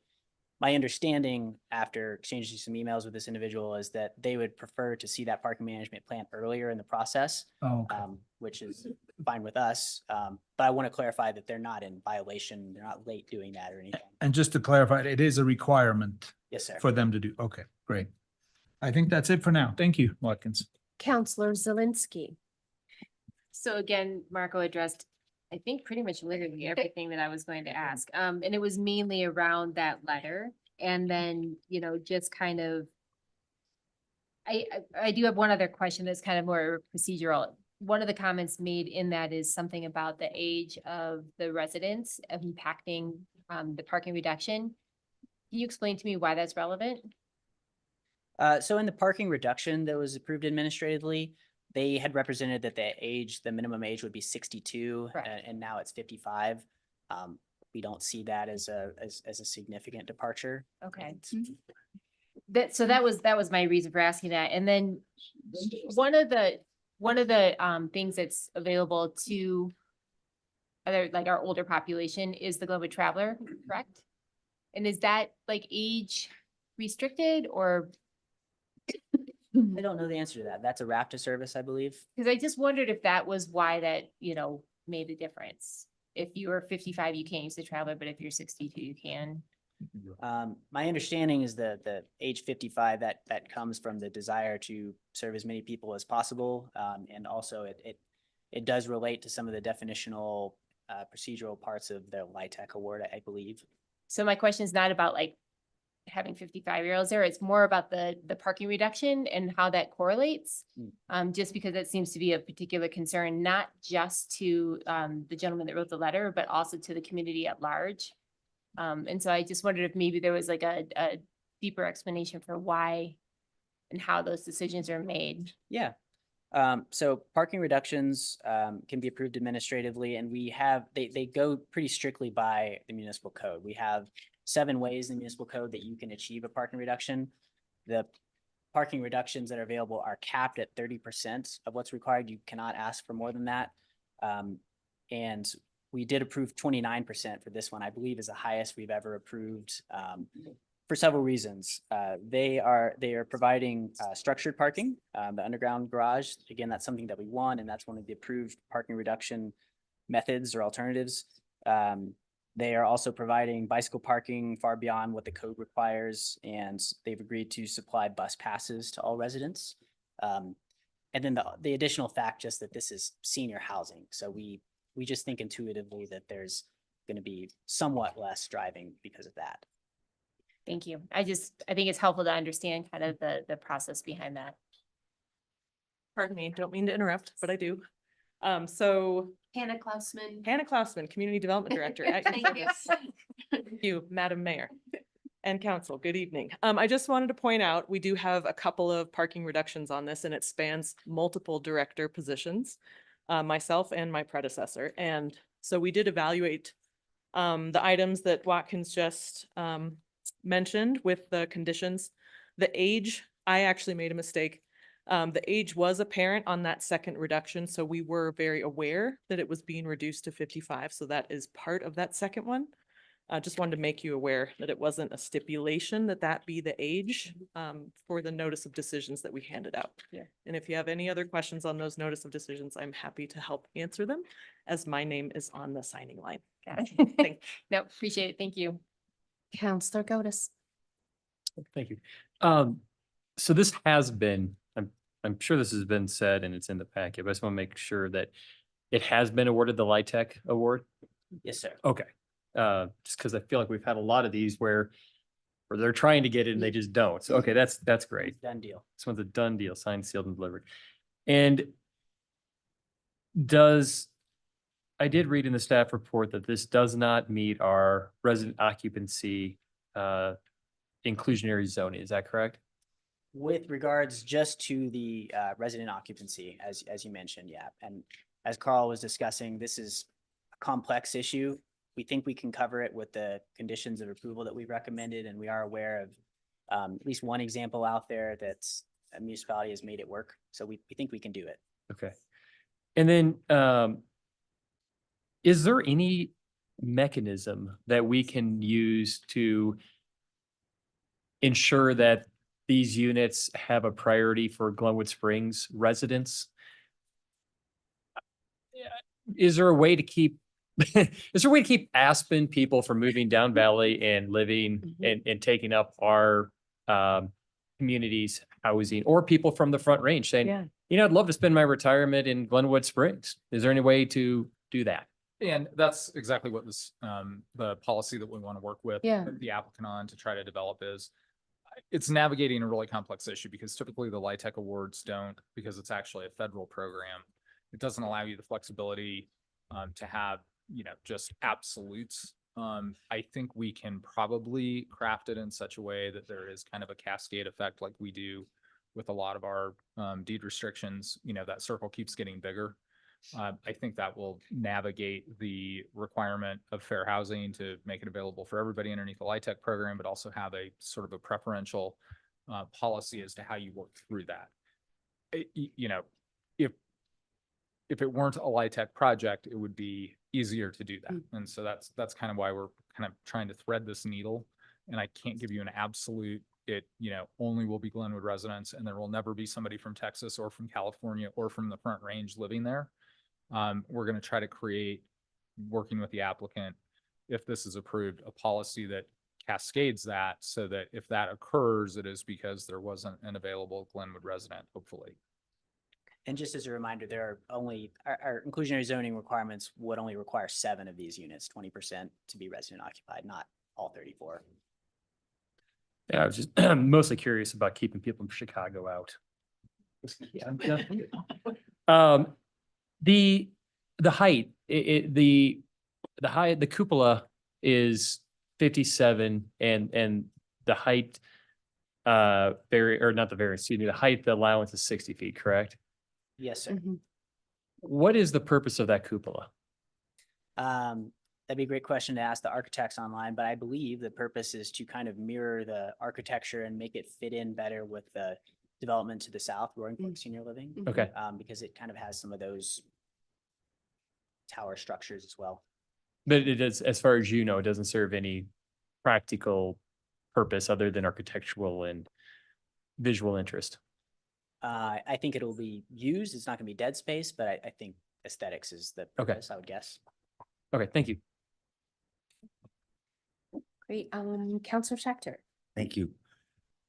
Related to Watkins or Carl, do we have, you'd mentioned some kind of priority list has been developed or tried in other communities, even though it may not apply specifically to the one finally negotiated. Is there something we can look at that might show us what it might appear to be or what it has in it? Yeah, I mean, honestly, what it will look like is pretty much what we've described, right? It's going to be a cascade effect of priority in terms of their selection policy, right? You start with, when you open a round of selection, you start at Glenwood and you work out, until it's similar to our code, right? Similar to our code right now. I really, I wasn't prepared to hand you, here's a finalized document, because I do think it's something that it will require us working with Catholic Charities Legal as well to kind of work through and get something that we all feel meets all of the requirements. I am hesitant to say it's an absolute that we can, there won't be any bumps along the way. But we're certainly going to try to make that work if you guys are inclined to approve this. So if this were to be approved tonight, would we have a second shot or make it conditional on your final opinion of that negotiation and us taking a look at that? It's not really the way it's structured. You have a condition. Condition of approval. It's a condition of approval. So they need to meet the condition of approval. If we can't, it will need to come back for a modification to that in front of you guys. Right. So yeah. And like I said, I mean, I recognize the discomfort that this puts on you guys, because you're trying to balance this interest of, it's got to be for Glenwood residents first, but before everything else. And also the fact that these federal programs and the federal funding would require it to be equally available across the board, because obviously they think of the world differently than Glenwood does. So I get the discomfort, and I don't have a perfect answer. And again, this is very subjective and not hardcore, but do we have some history of demographics of Catholic charity projects or other LIHTC projects that might give us at least a ballpark indication of who lands there? I think that would be a great question for the applicant that is online, because they do a lot of these projects and probably have a good feel for what's out of the communities and not, whether they're local to our community or just the other ones they do. Thank you, that's all. Great. So we will go ahead and call the applicant up digitally. Oh, you had one more question. Hold on one second. Counselor Zelinski had one last question for staff. Thank you. So just kind of still talking about like just the access to 27th Street. Right now, there's a little bit of a concern with Cottonwood Landing and their left-hand turns. Is it something that we could work with the community and maybe make it right turns only? So you come out of Cottonwood, you take a right, you go around just the top part of the roundabout instead of doing that. And then that would actually allow our roundabouts to function as roundabouts are meant to, with like a more continuous flow. And so your idea is to make Cottonwood Landings entrance right in, right out? Yeah. That is something you all would have the authority to do if you'd like to. I don't know that we could require the developer to pay for an improvement like that.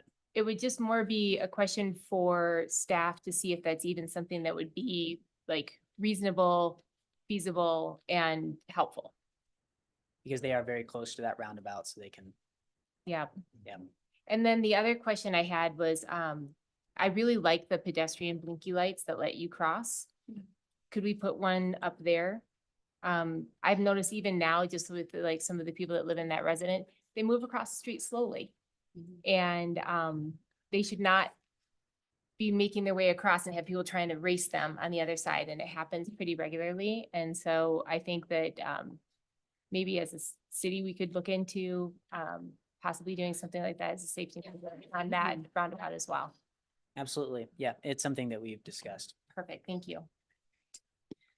Okay, now we will ask the applicant to digitally come to the podium.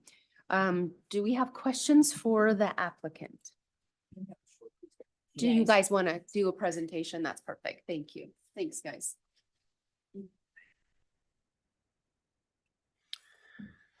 Mallory, are you with us? Can you say something? I am with us, with you. You're coming through loud and clear, so the floor is yours. Great. Justin is going to start us off. Perfect. Watkins, can you hear me okay? Yes, sir. Yeah. All right. Thank you. Thank you. Well, everybody, counselors and Madam Mayor, I appreciate your time tonight. I was really excited to make the trip up. I had the car all packed up. And I think my kids are a little bummed because they thought they were going to be, daddy out of the house for a night. But I appreciate the flexibility being here on Zoom. It was great to see you last year when we talked about the fee waiver. And at the risk of boring you with project details that you might be already familiar with, I just wanted to take about 5 minutes and lay that background back down again. So I'm Justin Raditz with Catholic Charities Housing. I've been with the group for about 8 years now. And I'm also joined by, we've got a number of partners, consultants on this project.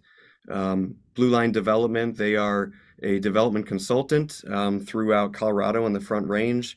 They're currently working on about 1,000 units of new development, all affordable housing. Shopworks Architecture is our design team. We've worked with Blue Line and Shopworks on a couple of projects in the past. It's a great team. We just work very well together and put out high quality work, I believe. Norris Design, so we have Mallory Redmond here to assist on that end, and then also Sopris Engineering. I'm sure you've had Stephanie in the city council meetings in the past, and she's been a great partner on this project as well. But just very briefly about our agency. Everybody, I think, knows Catholic Charities. We've been around since the 20s, so almost 100 years. The housing division since 1968, so about 55 years. And since then, we've developed and now we own and operate about 2,000 apartments across the upper half of the state. So Denver Metro, the Western Slope, and then up towards Greeley and Loveland and so forth. We do own and operate 3 different projects in the Valley, a total of about 177 units. And we've owned those since the 1990s. Most notably, they're in Glenwood, the Matchbuff Apartments, located near the middle school. And that project serves 50 to 60% AMI families. So kind of a similar income band, but those are families and family units, so 2 and 3 bedroom units. So a different project, a little bit more dense of a project. But, in general, we just have a history of creating projects that, although they might not be very profitable, they're certainly very valuable to the community, and that's definitely what we're proposing here today. We've been looking to put another project together in the Valley and specifically in Glenwood for a while. Back in 2017, we had a project that ended up fizzling out in the Cardiff Glen neighborhood. Really just it fell apart because of escalating costs, and we knew that we had to revise how we finance projects in order to get something like this through. And one of the big ways that we were making this project possible is through a bequest from Fritz and Fabi Benedict. I'm sure their names ring very loudly through the Valley and through Glenwood. But Fritz and Fabi, they're incredible people that just had such an impact. And when he passed, he bequeathed Catholic Charities Housing a sum of money that had to be used for the provision of affordable housing in the Valley. And we've taken that entire bequest and we're placing it into this project. So between that bequest and several additional $1 million of our own money, we're putting about $8.5 million of our private capital into this project. And frankly, that's the only way we can make it pencil. It's just very expensive to build up there. But we know we can make it work with that $8.5 million of our own funds. Generally for the project, as you know, it's 34 units. That's small in comparison to some other projects that we've done, but we do feel like that's really right size for Glenwood, for this site in particular, for the neighborhood, but it's still large enough where it makes a good dent in the need. I don't know if I have to remind you about the need. You guys have surely read that report up and down, but the 2019 regional housing study noted that in Glenwood alone, there was a shortage of about 1,200 units of housing for households 80% AMI and less. So that's really where we're trying to target here. And 80% AMI, just to put some context to it, for a single person household, in 2023, 80% AMI is about $55,000 of income. So just to give you an idea of what that income band looks like. As of the end of 2023, the average rent in Glenwood was about $2,500, which means that a senior would have to make about $100,000 annually to be able to afford rent in Glenwood and not be cost burdened by housing. We also know that approximately 20% of Glenwood's residents are seniors, and they're especially vulnerable because many of them are on fixed incomes. And that's why we really wanted this project to serve seniors, because that's just a big part of our mission, seniors and really the most vulnerable residents out there. So compared to the average Glenwood rent of about $2,500, our rents are going to range between, you see that schedule there, between $744 and $1,489. That schedule is subject to change. It's updated annually by the Colorado Housing Finance Authority. They set the income and the rental limits, but unless we experience a significant run of inflation, I think it's fair to say that the rents will stick, within reason to those rents that you see there on the screen. So a huge discount to what somebody could access in the general marketplace. I know one of the hot topics has been parking, and that's certainly not unusual in Glenwood, and it's not unusual, elsewhere in other developments. And I think we've spent a lot of time both analyzing the data and executing on features that we think really mitigate any parking concerns. So as somebody mentioned earlier, RAFTA does have a pass that's available to seniors, but it is applicable to seniors 65 and over for that pass to be free. So we have agreed that our operations budget is going to pick up the tab for any resident who wants a pass but doesn't qualify for that free pass through RAFTA. So effectively, every resident will have a free transit pass if they want one. It's about a 1,200-foot walk to the 27th Street station. It gets a lot more convenient with that new underpass that looks like it's going to be done in about October of this year. So that's definitely helpful. We do have what I believe is to be plentiful parking. Again, this is senior housing. And just to give you some data points on that, we operate quite a bit of senior housing in the Denver metro area. And I know that's not a perfect analog, but our average senior project has about a 0.4 to 0.5 to 1 parking ratio. And we hardly ever encounter any parking issues. you know, nationally, typically the parking ratio for senior housing, senior affordable, is about 0.7 to 1.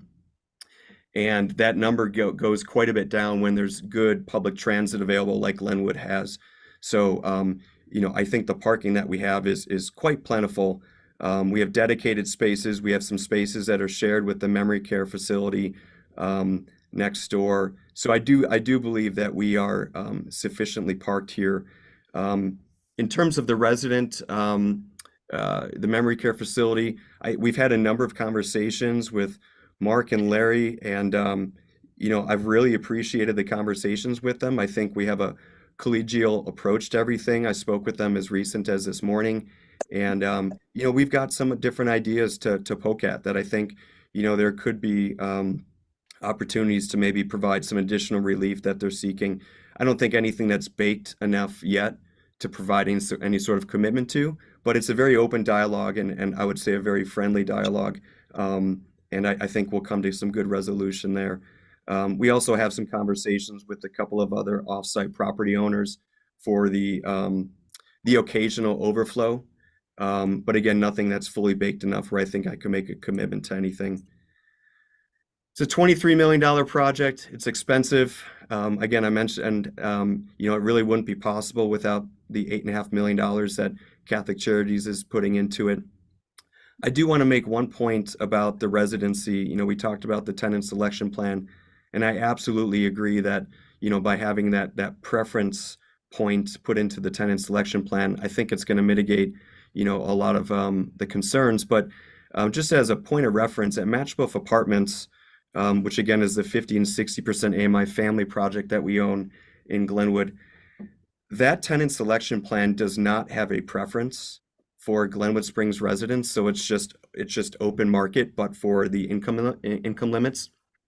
And we did an audit of all the residents that are living there right now. 80% of them came from Glenwood, so without any sort of preference point baked into the tenant selection plan, 80% were coming straight from Glenwood. So I think it's fair to say, with the preference point as well as, you know, the general marketing that we're going to end up doing quite locally, that we're going to get a substantial number of our residents coming straight from Glenwood.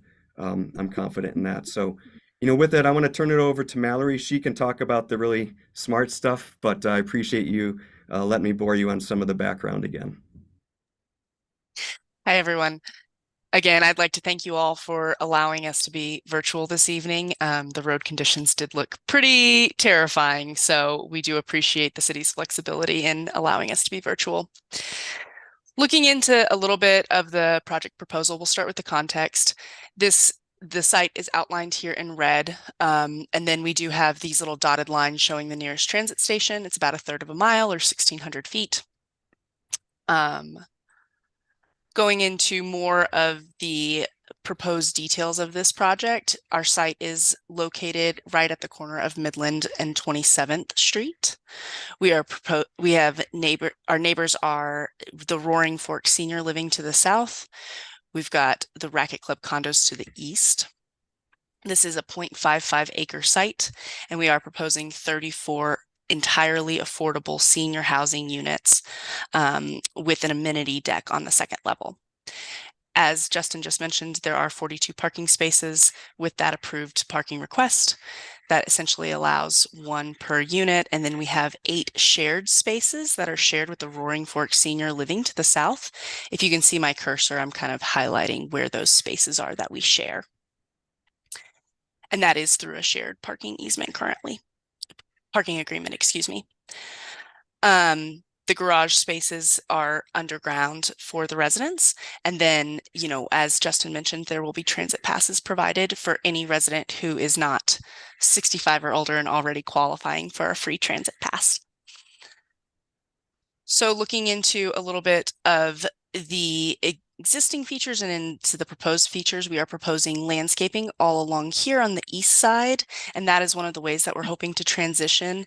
This is where the grade difference is with the Racket Club condos that Watkins had mentioned. You know, we understand that that is a pretty severe height difference, even And then with the grade difference, it makes it feel even more severe. So that is something that we are trying to soften through architectural elements along with that landscaping. There is a parking easement to the east that we share with the Racquet Club condos. I want to highlight that these spaces are used by the Racquet Club condos. They won't be used by our site, but you can see with the property line here, our property line extends a little bit into where their spaces are located. So that parking easement is already existing, and that's not something that is going to go away. There's also an existing trash enclosure right here and an existing old growth tree right here. So looking at a couple of different perspectives, this top image is the view from Midland Avenue, and then the bottom image is the view from 27th Street. So you can see as you're approaching the roundabout in either direction, that is what we're anticipating or proposing the building to look like at this point. But just please bear in mind that any images you see are conceptual here, and could be subject to change as we move forward with the project. So one of the things that I wanted to talk about a little bit and give you a little bit of history on is the condition of approval that Watkins had mentioned. I understand that staff is no longer recommending that condition of approval, and we very much appreciate the open conversations that staff has had with us. To give you a little bit of history, the original condition of approval is this image on the left here. This was a cross-access alley for a colloquial term. That was something that we looked at initially at Planning Commission, prior to Planning Commission. It was something staff had brought up to us right at the beginning of December, about a week before Planning Commission. And we looked at this as logistically as we possibly could. We had a number of concerns involving safety. This was going to be a very narrow alley, about 10 feet wide. The reason for the request was due to emergency access and also a code section that talked about cross access, and I'll get into that in a little more detail in a moment. When we were looking at emergency access, we used AutoTerm, which is a feature in AutoCAD. It's a standard feature that a plugin that engineers and architects use to ensure that we're making the right turn radiuses and that emergency vehicles can make that turn. Because we would have vehicles traversing this instead of having landscaping, it would require a structural wall and a guardrail. And through that auto turn plugin, we determined that emergency vehicles couldn't make that turn. Even a smaller ambulance would not be able to make that turn without hitting the guardrail or the transformer. It was something that we talked about with city staff. We were also very concerned with safety. Drivers going through here that might be trying to get around the roundabout, don't want to sit in the roundabout, may blow through here. Pedestrians could use that. We didn't see a way that cars and pedestrians could pass very safely, at least not a way that our management team would be able to facilitate in the future. So we had a lot of concerns there. So in discussions with staff came back last week and recommended they called it a hammerhead turnaround, and you can kind of see that hammerhead shape here. This is something, again, we understand that staff is no longer recommending this condition, but we really want the council members and the mayor and everyone to understand why we are opposed to this. There's a couple of concerns with this request as well. And I apologize that north is now up. This made the image as big as possible, and I wanted it to be clear. There were a couple of code implications. We were not seeing where this requirement was coming from in the legal zoning code. The other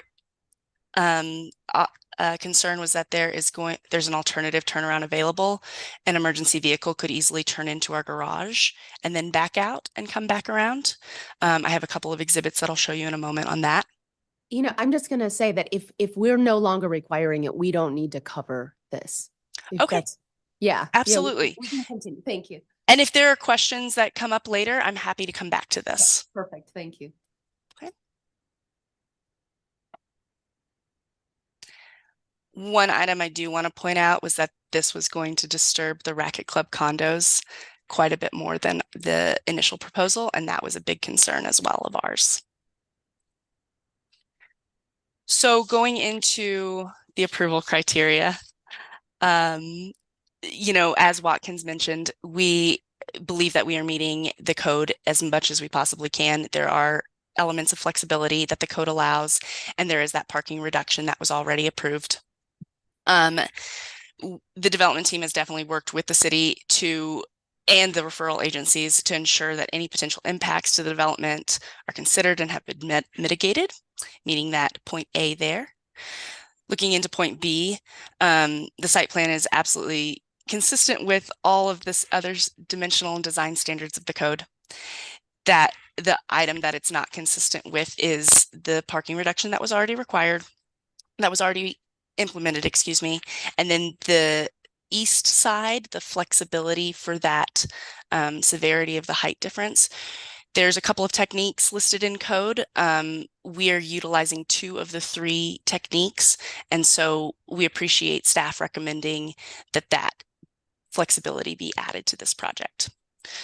Looking at item C, we are meeting any sort of previously approved plats, PUDs, other precedent land uses.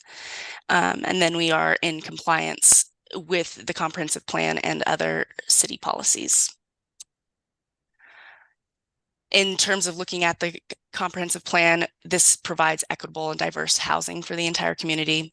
It also addresses transportation needs and provides convenient and multiple travel options with that public transit and then the driving option. And then it definitely encourages redevelopment, prioritizing public investment in a identified revitalized area. This area has been identified in the comprehensive plan as needing revitalization. And so that's something that we're certainly trying to accomplish. We're really trying to meet the needs of the community, as Justin mentioned, both for seniors and in the affordability aspect. And that is my presentation. Do you all have any questions for myself or the rest of the applicant team? Do we have questions? Yep, let's go ahead. Sure, Counselor Sackler. Thank you. I have quite a few questions. First one would have to do, I think, Justin referred to the match booth demographics and most of the people, according to your informal audit, are from Glenwood Springs. Do we know, as part of that audit, how many of them work in Glenwood Springs? Which is also one of our city goals. I don't think the operations team grabbed that data point in their audit. Well, I would encourage it in the future. Thank you. That's a big criteria around here. You mentioned Fritz Benedict, which is very nice, but that's more of an up valley impact than a down valley impact historically. But related to that, what are you doing in the building related to energy efficiency? You mentioned Benedict Solar. Are you guys doing anything out of the ordinary of the code for energy efficiency? If I could ask Cameron with our design team, I think he's on, he can respond to some of that. Yeah, my name is Cameron Hemingway, and I'm with Shopworks Architecture in Denver. And in response to your question about efficiency, we are going after NGBS bronze standards with this project, and so we're going to be using a kind of a cocktail of different things. One of them being a energy recovery rooftop unit that's harvesting some of that energy coming off of the exhaust fans and things like that. We're using more efficient PTAC units to heat and cool each unit, and as well as a central ventilation system. This building will be solar ready. However, I don't think we're going to be doing that right off the bat. So in the future, it is possible as an option. And we're also doing things like low flow water and energy efficient lighting. Of course, we're using LEDs pretty much throughout the whole building. Thank you. This is maybe a question that might verge on comment, if you might, Madam Mayor. Hold off? Huh? Do you want to hold off? No, it's related to a question. Have you discussed in this preference on your preference points? And if you haven't, there's a comment I would encourage you to, that not only residency is important, but length of residency in Glenwood ought to be perhaps considered as a criteria. Has that been discussed at this point?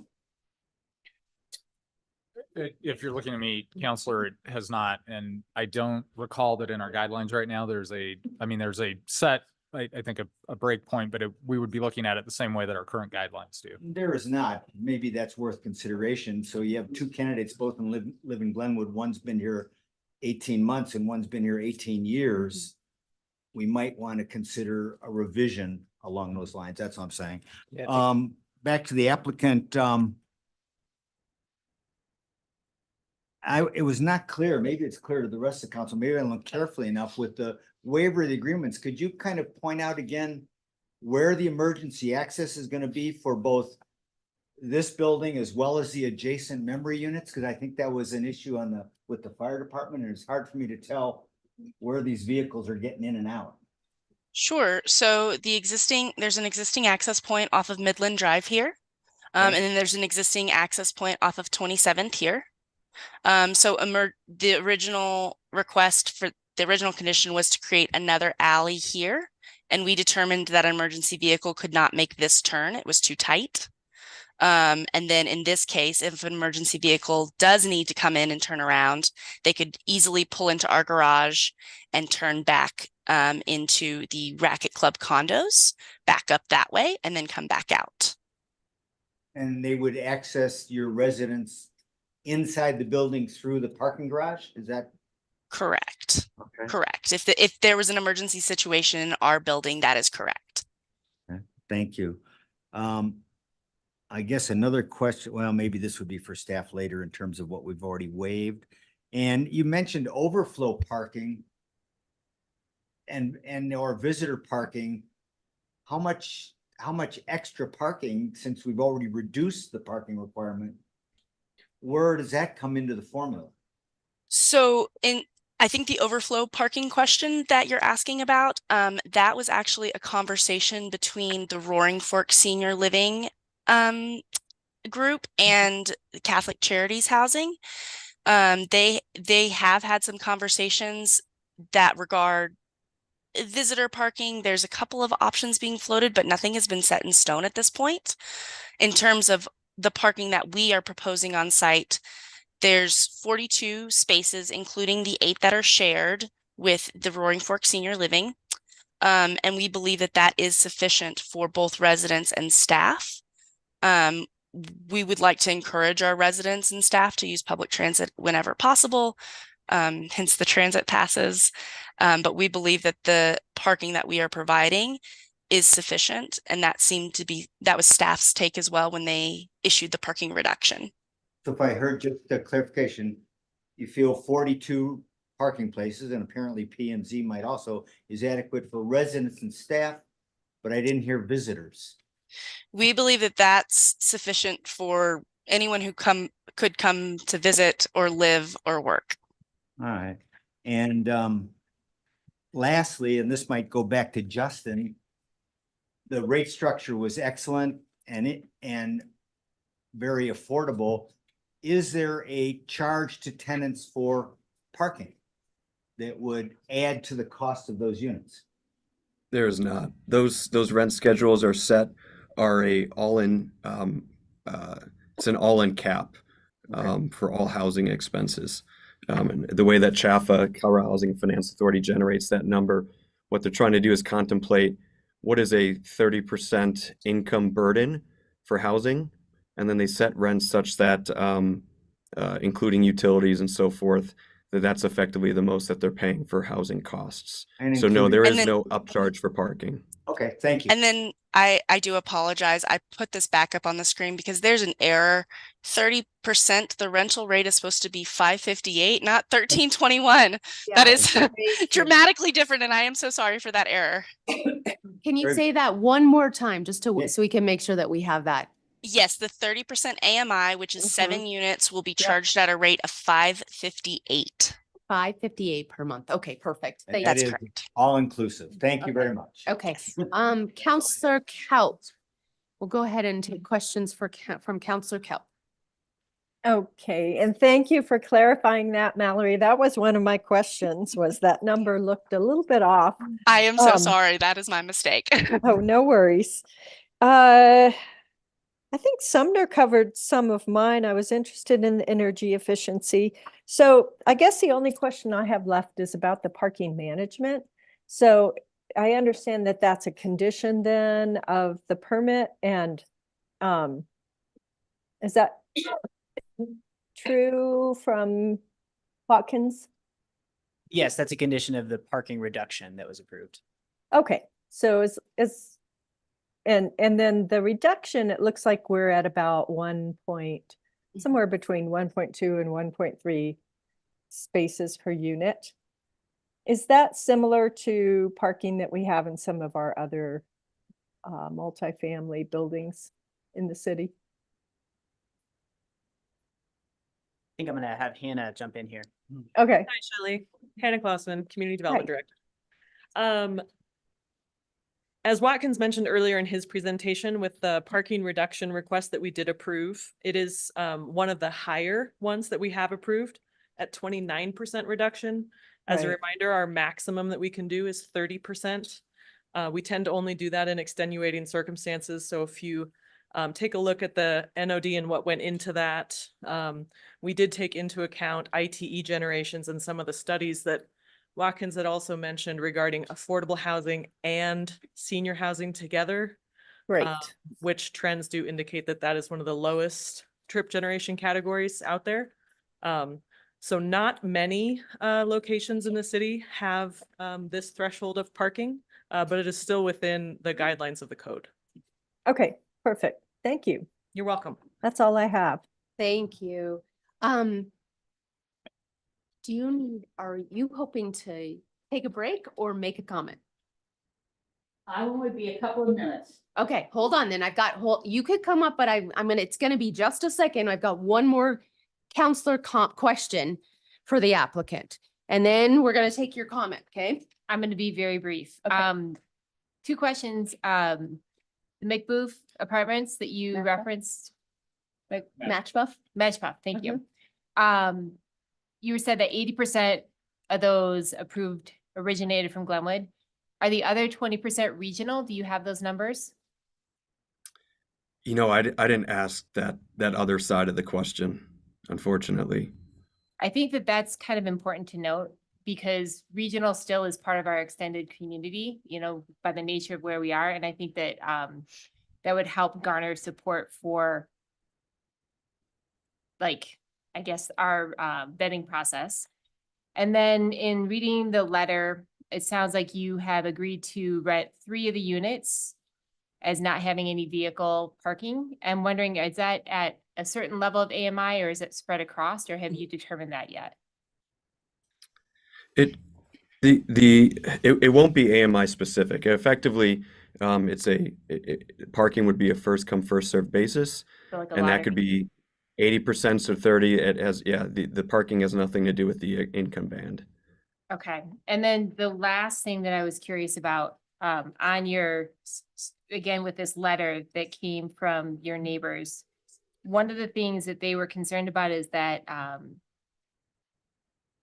perhaps that you haven't collaborated with them as owners. It sounds like that's been addressed, but can you speak to that? I'm sure Mark would probably be speaking during public comment.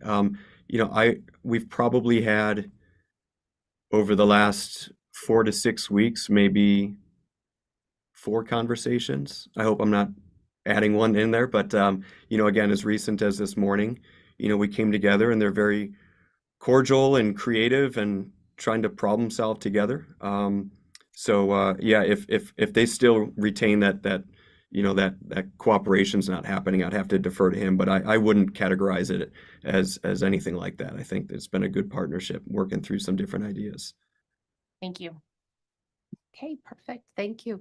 I am going to open the public comment portion of this. So those that are here specific to this agenda item, if you can all take turns coming up at the podium, you have 3 minutes. Please tell us your name and if you live in city limits. And thank you for your patience this evening. My name is Patricia Leonetti. I'm 93 years old. And I can tell you, I'm here to beg you and plead with you to please build this facility. It is really needed in the town of Glenwood Springs. There is no senior living facility, affordable housing in the town of Glenwood Springs. In 1974, 2 buildings were built. Those are no longer senior living facilities.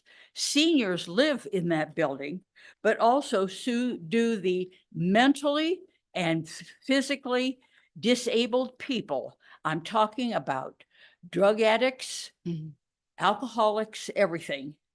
I live in one of those buildings. It is a horror to live there. The manager is a slumlord. So please, we need a senior living affordable facility in this town. Please, I beg you to approve it. Thank you, Ms. Leonetti. I appreciate you coming this evening.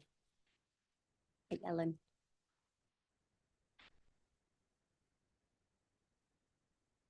Good evening. I live in the 81601 zip code, but not within the city. Okay. My name is Ellen Dole, and I'm here to support the construction of the Benedict project. Although I'm a member of the Glenwood Springs Housing Commission, I'm here speaking solely in my personal capacity and not as representative of the commission. I want to clarify that. I first want to congratulate Catholic Charities and the Benedict Fund for its success in receiving these 9% tax credits. These are among the scarcest housing resources for affordable housing in the country. And we should be really grateful we have them coming to our community. The developer should have our thanks for recognizing the need that we have for senior housing in Glenwood Springs and be willing to help us fulfill that. In fact, Chaffer recognized that this project was the first newly constructed development serving older adults in Glenwood with tax credits. We can't walk away from this. I beg you not to do that. The Benedict provides Glenwood Springs with a rare opportunity to meet our community's strategic vision, comprehensive plan, and strategic housing goals. Watkins went into that in some detail earlier. But I want to emphasize that one of the goals in the comprehensive plan is to provide equitable and diverse housing for the entire community. We have spent a lot of time in the last couple of years focusing on workforce housing, but affordable housing is no less critical for our community. The city has acknowledged the importance of aging in place and funding senior housing in several sections of the comprehensive plan. People, as they age, want to remain throughout their lives in the community in which they lived, worked, and raised children. They want close contact with their children, grandchildren, friends, and neighbors. Those loved ones are critical to their well-being and healthy aging. Their current housing may be more than what they need, but they cannot afford to sell their homes or move out of their rentals and still remain in Glenwood Springs. We should not force them to make that choice. The Benedict allows them to downsize in an affordable manner, excuse me. Plus, their downsizing opens up a scarce resource for people at different stages of their lives and can help fill the workforce housing scarcity. I also want to note about some concerns on traffic at the 27th Street roundabout. I live up 4 Mile, and so I drive through this intersection often. I'm not troubled about the increase in traffic there that the project might generate. What I am troubled by is that we would walk away from this project that is essential to the well-being of our senior residents.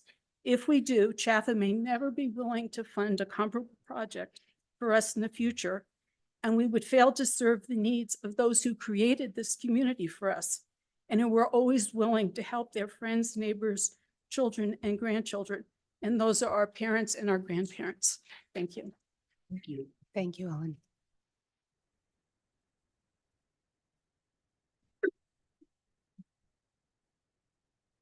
Good evening to everybody. My name is Luba Kohn and I live at 2687 Woodbury Drive.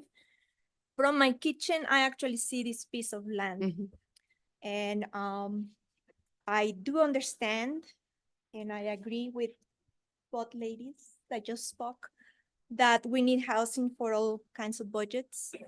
But this city feels already kind of crowded. I don't know if anybody agrees with that. And it's losing little by little the amenities that made this place so charming. If a place has to be built for qualifying seniors, it should be in an area that is not gonna pose like a traffic or more issues with the traffic than we already have in that area. From my kitchen, I can see every single day what happens in that runabout. I worry, for example, talking about seniors, there's the senior center there. And they need the ambulances going there quite often. I'm just fearing the time when I already see that sometimes they have trouble getting in there for the kind of emergencies that they have. So I'm just thinking, what in the future they don't get on time, right? When there's an emergency there. I do believe there's going to be an impact on the traffic. I think about all the people who takes their children to Sopris Elementary, or they go and pick them up. And those hours are like super packed. People getting desperate. For me, getting out of Woodbury Drive, I only depend on people being nice. And not always do I find people who say, okay, here, you can go, right? So even if, like you suggested that, or somebody suggested that there could be signs saying you can only go to the right, I bet you even with that sign, it will be troublesome to get out of Woodbury Drive. In the past also, we had issues with traffic when people wants to cut through our street, which is supposed to be a private street. So they could exit to Midland instead of going by the roundabout. And we have children playing there. We have issues with that kind of safety that need to be considered. Also, and I'm think it's, well, I was just gonna mention something. You know what? I'm sorry, but you're actually out of time. Okay, yeah. Thank you. Thank you. Thank you so much for your comments. I appreciate them. Anyone else here that wants to speak for 3 minutes regarding this agenda item? Okay, we will close public comment then. I appreciate all those. Oh, yeah. Is there anyone online? Let's see. Yep, great. Thanks. Thank you for that. Mark Bellinger. Mark, if you can go ahead and introduce yourself and then just let us know if you live within city limits. Sure. My name is Mark Bellinger. I'm not a resident of the city, but I represent the property owner at 2800 Midland, next door to the subject property to the south, that's operated as Roaring Fork Senior Living. So I do want to respond to a couple of issues that were identified earlier, and I'll be brief. We made our concerns known in writing so that the council would have the opportunity to review those prior to this meeting. So I won't repeat those here with one exception, and that is with respect to a parking management plan. We believe that there is the need for a more comprehensive parking management plan than what's contemplated by the administrative approval on the parking reduction. That condition states that prior to a certificate of occupancy, the owner shall provide a parking plan for the use of assigned spaces by unit, which shall include the number of spaces assigned to each unit. That is just one issue of many that would need to be addressed in a comprehensive management plan, which should address both parking enforcement as well as unit assignment. It should address maintenance of the parking areas, snow removal, emergency access, loading areas, and the like. So we have proposed that the council consider attaching an approval condition to this action that requires the negotiation between the Roaring Fork Senior Living property owner and the applicant on such a parking management plan, because our parking needs are very much intertwined. That's really all I have to add.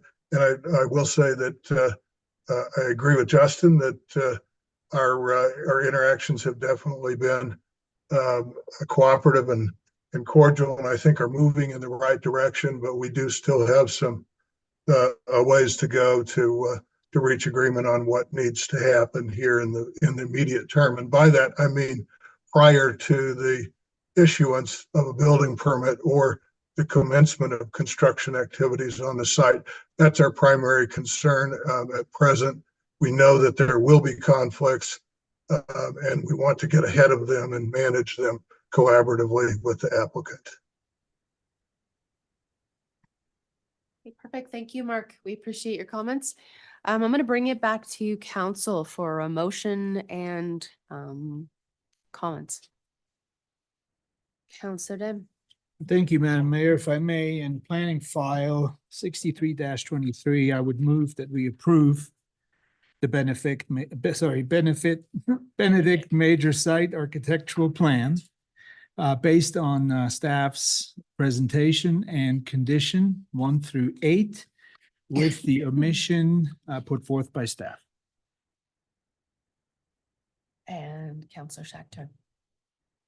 I would second that motion and ask Councilor Dem if it's reasonable to consider an HC that there be a parking management plan in place prior to the building permit. Because it's currently it's part of the CO. You want it ahead? Yeah, I can amend my motion that would to add that. That's fine. Okay, so I have a motion and it's been amended, and I have an amended second. I'm going to open it up for discussion. If there's anybody who would like to comment, anything before we call the question and vote. Councilor Kelp. I will just say that I'm very happy to support this motion and glad to see this project move forward. As we become more and more strapped for land within the city of Glenwood Springs, I know how much there is a need, as indicated by our two commenters today from the public. There's a huge need for senior housing in this community, and I believe that it will serve primarily the residents of our community that want to stay in this community. And as someone mentioned earlier, you cannot sell your existing home right now or move out of a rental and find anything that's affordable. So this will serve a huge need for our community. I will just make a comment on the traffic on 27th and by the roundabout there. You know, we just received an almost $50 million grant for Southbridge, and we are intent on moving that project forward. And this is exactly why, because the Southbridge project will relieve traffic that is on the 27th Street Bridge and the growth of traffic in that area from everyone in the south right now that has to do a 2.5 mile out of the way detour if they want to head up valley. So I wholeheartedly support this project and look forward to the vote. Thank you. Councilor Godus. Yeah, well, I know that it's within the height allowance, that cupola, when they built the senior living to the south and put all those cupolas up, it just blocks a lot of the view plane. And while it's nice and I guess it's pretty and architectural, adding 5-6 feet of additional height for non-productive use. I mean, if you could add another 5-6 feet, even 10 feet and get another story, another half a dozen units out of it, that'd be one thing, but just adding it for, kind of reminds me of the Sears Tower when they put the big antennas on it, just so they could claim that they're the tallest building in the world. So I guess I would just ask the applicant, you not require it, has nothing to do with anything, but just consider that height is an issue. And if it doesn't produce anything of value other than prettiness, just contemplate maybe in your design not doing it. That would be my only request. Counselor Zelinski. So I am also going to vote to approve this. I think that it's a great addition that addresses the need, and I agree with the two individuals that spoke in support. What I wanted to address is the one individual that came tonight to speak, kind of not in full support. All of those comments are heard and felt. I live not in that neighborhood, but in an adjacent neighborhood. I walk past that, a couple times a week because I walk my dogs around that circuit. I drive through that. And so I've got friends that live in the condos down along the river and in the neighborhood adjacent. So, and I've heard from everybody, and it's a balance. I think this addresses a need, and I think that there's been some thoughtful considerations that are going to help mitigate the traffic. I agree with your concerns about ambulance access, but I also really trust our staff, and all of those departments have weighed in on this. And so, I'm comfortable deferring to their recommendations, that those things have been considered and are fully addressed. I'm going to jump in too and say that I think that anytime a building of this size goes in, it is absolutely an impact. I agree with Councilor Godas. I'm not for using materials and impeding views simply for aesthetic blending always. So if there was any opportunity to eliminate that, I would strongly encourage that. I also recognize that this will impact the community for traffic and things like that. And stepping back, I have thought about so many of the comments that I've received over the years on what we add to our community, what housing we add, and how thoughtful we need to be. And so often I hear that the seniors in our community are not getting the representation that they need so that they can age in place here in this community. One of the biggest factors, and there's a lot of literature out there, but even if you watch the movie Blue Zones on, whatever streaming platform, it talks about connection in your community. And when housing costs are so significant in our area, it burdens our seniors both financially, but also emotionally if they have to move away from here. This is where their faith communities are. This is where their friends are. If this opportunity exists, granted, I get that there'll be construction, it'll be tight, it will be change. But the idea of providing 34 housing units for hopefully community members to move in and live in the town that they love and that is familiar to them, I'm going to be supportive of it. I do want to mention, and I recognize that this is kind of just being dreamy, but if precedence could be given to occupants based on not 55, but 85, like the older residents, the people who maybe their spouses are living in Renew, and that access so that they can go and see them daily. That's what I think that my vision for supporting this project is. I also recognize the limitations of it legally, but I'm just putting it out there, and I can do that because it's my comment. So I'm going to go ahead and call the question unless anybody else has anything they'd like to add. Okay. There we go.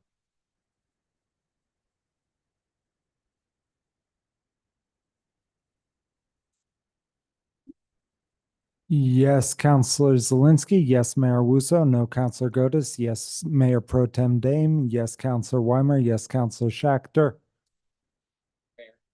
Oh, I'm sorry. Councilor Kaup? Yeah.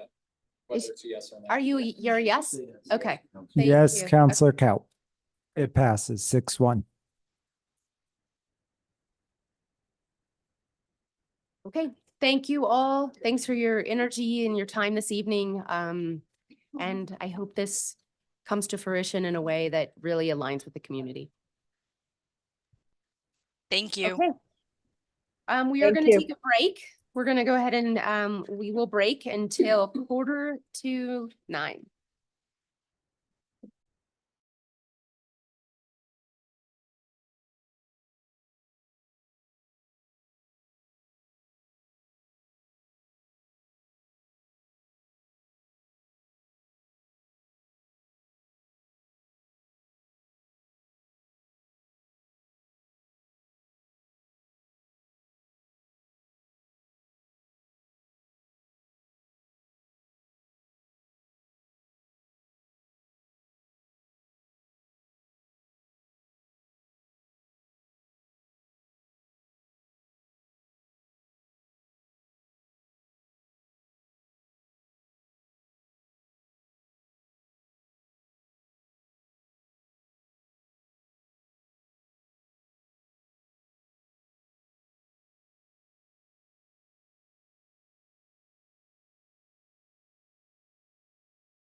Go away.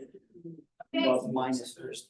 We're gonna skip back into this meeting. We have Hannah Klausman presenting. We are on item number 15.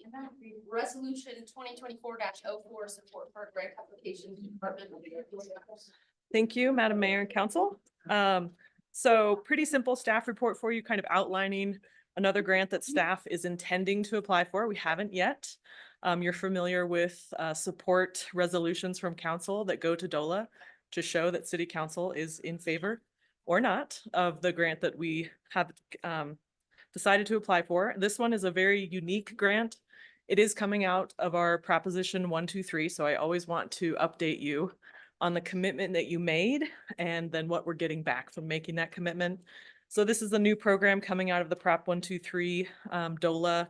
This one's called a local capacity planning grant. The uniqueness about this is that it can actually go towards staff costs. And you don't see that a whole lot. So we are applying for this to assist our housing manager director position. Applying in the amount of $150,000, which would cover the director position, we believe, with estimates for the first 2 years for half of that cost. If you recall, City Council and the 2C Workforce Housing Advisory Fund Board, I think I got that a little off, but you know which commission I'm talking about. They recommended and you guys approved to have 2C funding cover the other 50% of this position. So having DOLA come in with this grant, being able to fund the other 50% is a great win for staff capacity.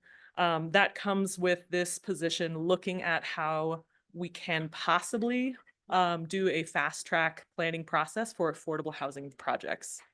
So we're writing into that job description for the grant, looking at the Proposition 123 requirements for a fast track, and then analyzing the City of Glenwood Springs approval process for affordable housing projects and where that might be improved upon.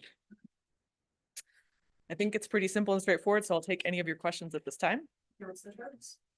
If it's appropriate, I would just move to approve resolution 2024-04 supporting a grant application to DOLA for local capacity planning to hire a housing manager / director for the city of Glenwood Springs. Second. Okay, I'll bring it back to council for either questions or I just did go have. ahead and call the question. Call it. Well, my mic is still on. His mic is on. Yes. Excuse me. Yeah, council. Just. Yes, Excuse me. Councilor. Go ahead. Would you anticipate having to reapply to this then every 2 years? Or what would you sort of see as sort of the runway there after 2 years? I don't believe this is funding that will continue far into the future. Okay. So this would be for the first 2 years of this position. And then we figure it would out? be looking to fund the other 50% from other avenues, which I'm sure Okay. City Manager Boyd could speak to. I'm sure he could too. He won't, but he could. Yeah. Okay, let's call the question. Councilor Cal? Okay, thank you. That's a thumbs up for a yes for Councilor Cal. And it's unanimous. Thank you very much. Close that, move on to resolution 2024-05, setting a special election. Your mic's off. Mike, Resolution 2024-05, setting a special election. This is item 16 on our agenda. I got it. Oh, great, thank you. I wasn't sure who was doing that. Thank you. So on January 2nd, I had a petition turned into me. It satisfied the 596 signatures. Within 15 days, I am submitting it to you to set for an election, and that is about it. If you have any questions, I'm happy to answer them. Just to follow up for the public's benefit, because that petition related to a charter amendment, it has to go to a vote. And the charter requires that it be done within a certain time period. Ryan has selected the best possible date to make that happen, to also allow us to use the county's voting machines to expedite being able to process that election. So that's why you have the election date selected and why you really don't have a lot of choices on approving this. I kept it too short. Perfect. Well done. For Okay. once. Do we need any action on this? You do need to approve the resolution just because Okay, it great. actually formally sets the ballot title and Um, language. And as it's a resolution, we don't do public comment on? Okay, great. So I'll look for a motion. Counselor Zelinski. I motion that we approve resolution 2024-05 to set a special election to occur on April 23rd. Okay, do we have a second? I will second it. We have a motion, we have a second. Let's go ahead and call the question. Oh, do you have a question? Yeah, of course. Yeah. Yep. Would this resolution affect Mike, Nope. I was. Oh, that was me. Don't touch it. Oh, okay. Would this resolution or this referendum, when passed or if passed, have an impact on the discussions we're having with the airport board? No, that- I don't think it would. I mean, it does sort of implicate because they're taken out specifically out of the charter language, but I don't think it impacts the potential lease of the airport because it only speaks to sale. Thank you. Okay, perfect. Thank you. Any other questions then? Counselor Kelp. I just had a quick question. When the basis of the petition and a lot of the information surrounding it was not necessarily factual, are we still required to approve it? Yes. Okay, thank you. Counselor Godus. So this doesn't preclude any short or long-term lease. It does not. I know there was some discussion early on with the petitioners about including leasehold interests. The final ballot language as presented in the petition did not include leases, so it would not affect, say, a boat ramp lease or something like that. So it wouldn't also impact if we wanted to do a 99-year lease or That longer. actually would be subject to a different set of rules we can talk about at some other time But regarding. this does not this is not. This doesn't address that specifically. There's some case law that addresses whether or not that's a transfer. So I just need to look at it in a case specific basis. Okay, thank you. Great. Any additional questions? Okay. This time we will truly call a question. Counselor Kelp, if you raise your hand, we'll know that's a yes. And all those not in favor. Counselor Kelp, I have not. Will you say, Mitchell. Oh. You hit abstain. I did, yes. Oh, okay. Counselor Kelp, are you a vote of yes, a no, or are you abstaining? Is that an option? I will abstain. Okay, great. Okay, So so Counselor Zelinski, yes. Mayor Wusso, yes. Counselor Godus, no. Mayor Pro Tem Dame, yes. Counselor Weimer abstain. Counselor Schachter, yes. Counselor Kaup abstain. It passes 6-1. Yeah, just for the record, so the public and council knows, an abstention underneath the charter is a yes. and a yes, okay, yeah.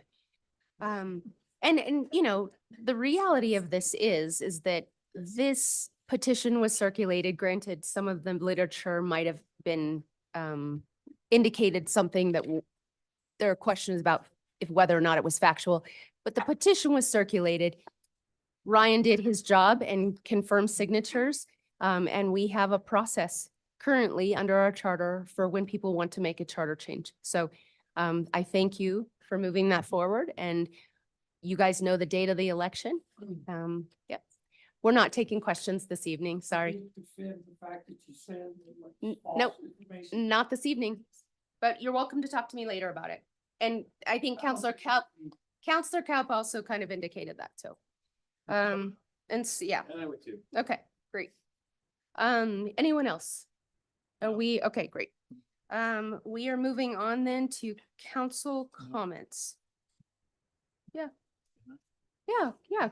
Counselor Dame. Thank you, Madam Mayor. With all due respect, I would like to reopen planning And zoning commission appointments, item 11 tonight, I made a grievous mistake in appointing the people, and I would like to make a clarifying motion. Absolutely, totally appropriate. Okay, I would like to move that we, now I need to get the names right. We appoint. What? Yeah, I know. Yeah. I'm gonna go through the whole thing, that we reappoint Joy White to a permanent planning and zoning commissioner, and that we also, I don't know, appoint Gregory Cowan and John, say it again, Houghton? Houghton to a regular planning and zoning commission. No. Yes, We're I filling wasn't three. aware of the third, so I thought it was two. I'll second the motion. Great. Again. We have a motion by Counselor Dame and a second by Counselor Counts. All those in favor? Aye. Any opposed? Motion passes unanimously. Thank you. Okay, great. So now we will move on to council comments. Anyone have anything they'd like to address this evening? Counselor Dame. Yeah, I'm gonna keep flubbing up. So, Okay. couple of things. I can't find my words tonight, which is fine. I attended the HPZ, the Historic Preservation Commission meeting on Monday, and it was very nice. I'm gonna give a couple of commission. They're working really, really hard on a historical district. They putting public outreach together and plans together to get that in motion this year, and I hope they succeed. They may come in front of us and ask for some things, but that's fine. That's how it goes. I also attended the DDA meeting on Tuesday, and we talked about Cooper. Moving forward with getting bids for engineering for a redesign, beautification of Cooper. And they're waiting on CDOT for the right-of-way acquisition for 6th Street. Oh, we awarded it. You're absolutely right. Let me finish the 6th Street. For 6th Street and the North Landing. So we're working on that. And yes, Councillor Weimer, you're correct. We awarded the contract for the Cooper Avenue redesign in December. So that's moving forward. I also attended the Arts and Culture Board Tuesday night, this week, now I'm here. And there's something fun, exciting coming as well. They got something in the works. It would happen probably in the summer. Some sort of an installation, but I'm looking forward to seeing it. And the last thing I did last Thursday was the most eye-opening thing. I went down to the PD and they gave me a fake gun and a fake taser. And they said, stand in front of this screen and do the right thing. And so I did. About 4 of them. This is tough, guys. Our PD is hats off. You guys, what you guys do day in and day out, I couldn't do it. So I urge all counselors, whether you like guns or don't like them, use the taser, use something else, but go, it's not a game. Go do the simulation of what they go through on a daily basis, whether it's encountering unhoused people, homeless, whether it's school shootings, whether it's domestic. They have all kinds of scenarios. Like I said, they give you a fake gun and you're the police officer and you got to take care of the situation, and either you succeed or you don't. It's very eye-opening, and I urge all of you to go do it. Sign up, and they would love, they're proud of it. They would love to show it to all of you. So please, peers, go do it. Is that open to everyone? I don't think so. I don't think so. And there's a reason for that. And I think that's all I have. Thank you. Thank you. Counselor Schachter. 2 things. One, given this wonderful snowfall, I just want to pass on kudos to staff and Jake Swindell for handling a massive amount of snow with new drivers and getting stuff out of our way. It's fantastic and hard. Yeah, really, particularly truly. when you're out in the middle of a Sunday night. That, and the second thing, as one of the newbies, I would hope, not tonight necessarily, but I would hope that maybe with you, Madam Mayor, and Carl, we go over again additional discussion and clarification about how items get on the agenda or the workshop, as well as, we already covered the questions of staff. I think that was great tonight. Thank you, Steve. But the other one, maybe at some point we just clarify, hey, how do we go about this? Thank you. Counselor Gotis. I attended a Western Regional Housing Coalition conference today virtually. It was put on, well, it's put on by the Western Regional Housing Coalition. It's a lot of words. Aaron Zielinski was also a virtual participant, and it was fantastic. It was well done, and kudos to us for supporting their efforts. I think at $20,000, and I think that this is one of these regional efforts for housing that's been lacking for, I'd say decades. I'd say years, but I mean decades. So thank you. Special thanks to April Long, who did a great job facilitating, and Hannah Klusman for being our representative. Are you president of the board? You have some leadership role or something, right? Secretary. Oh, you're secretary. I'm working on changing the title. Okay. Secretary's working title. But Hannah does a fantastic job. She is a lot of the glue in these communities that keeps pushing these conversations forward. So thank you, Hannah, very much. We even?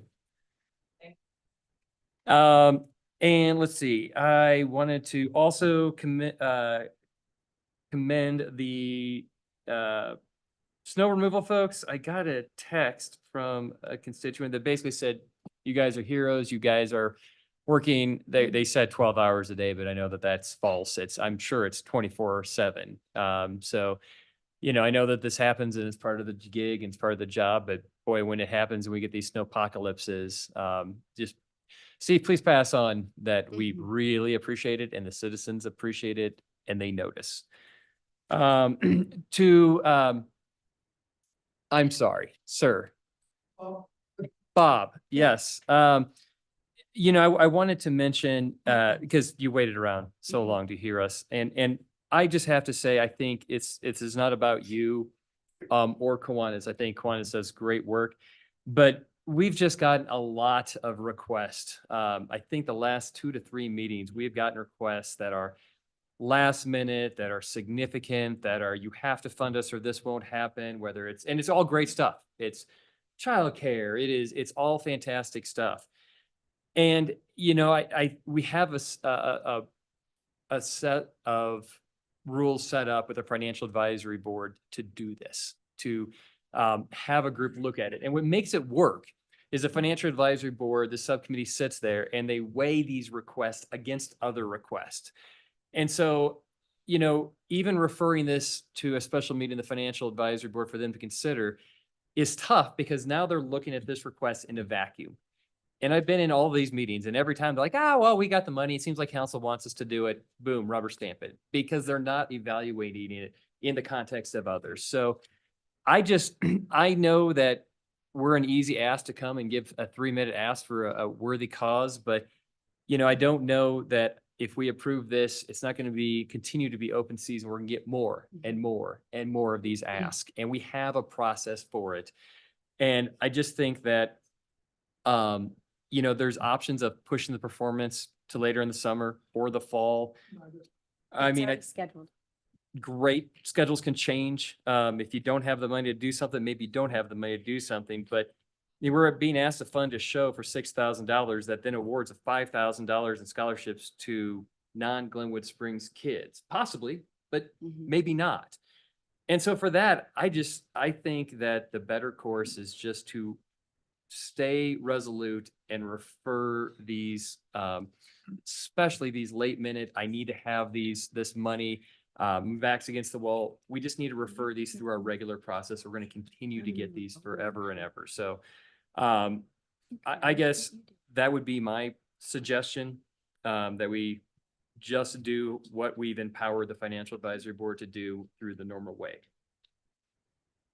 So I'll make a motion that we do. It looks like there's a lot of side conversation. I'll just make a motion that I think what you're doing is fantastic, but I will make a motion that we decline to sponsor this and encourage the applicant to go through the regular financial advisory board process that we have set up. So I hear a motion. Is there a second? Okay, all those in favor? Is there Oh, conversation? Do you want to discuss it? Does anybody want to discuss your motion? Mike, Okay, hold on 1 second.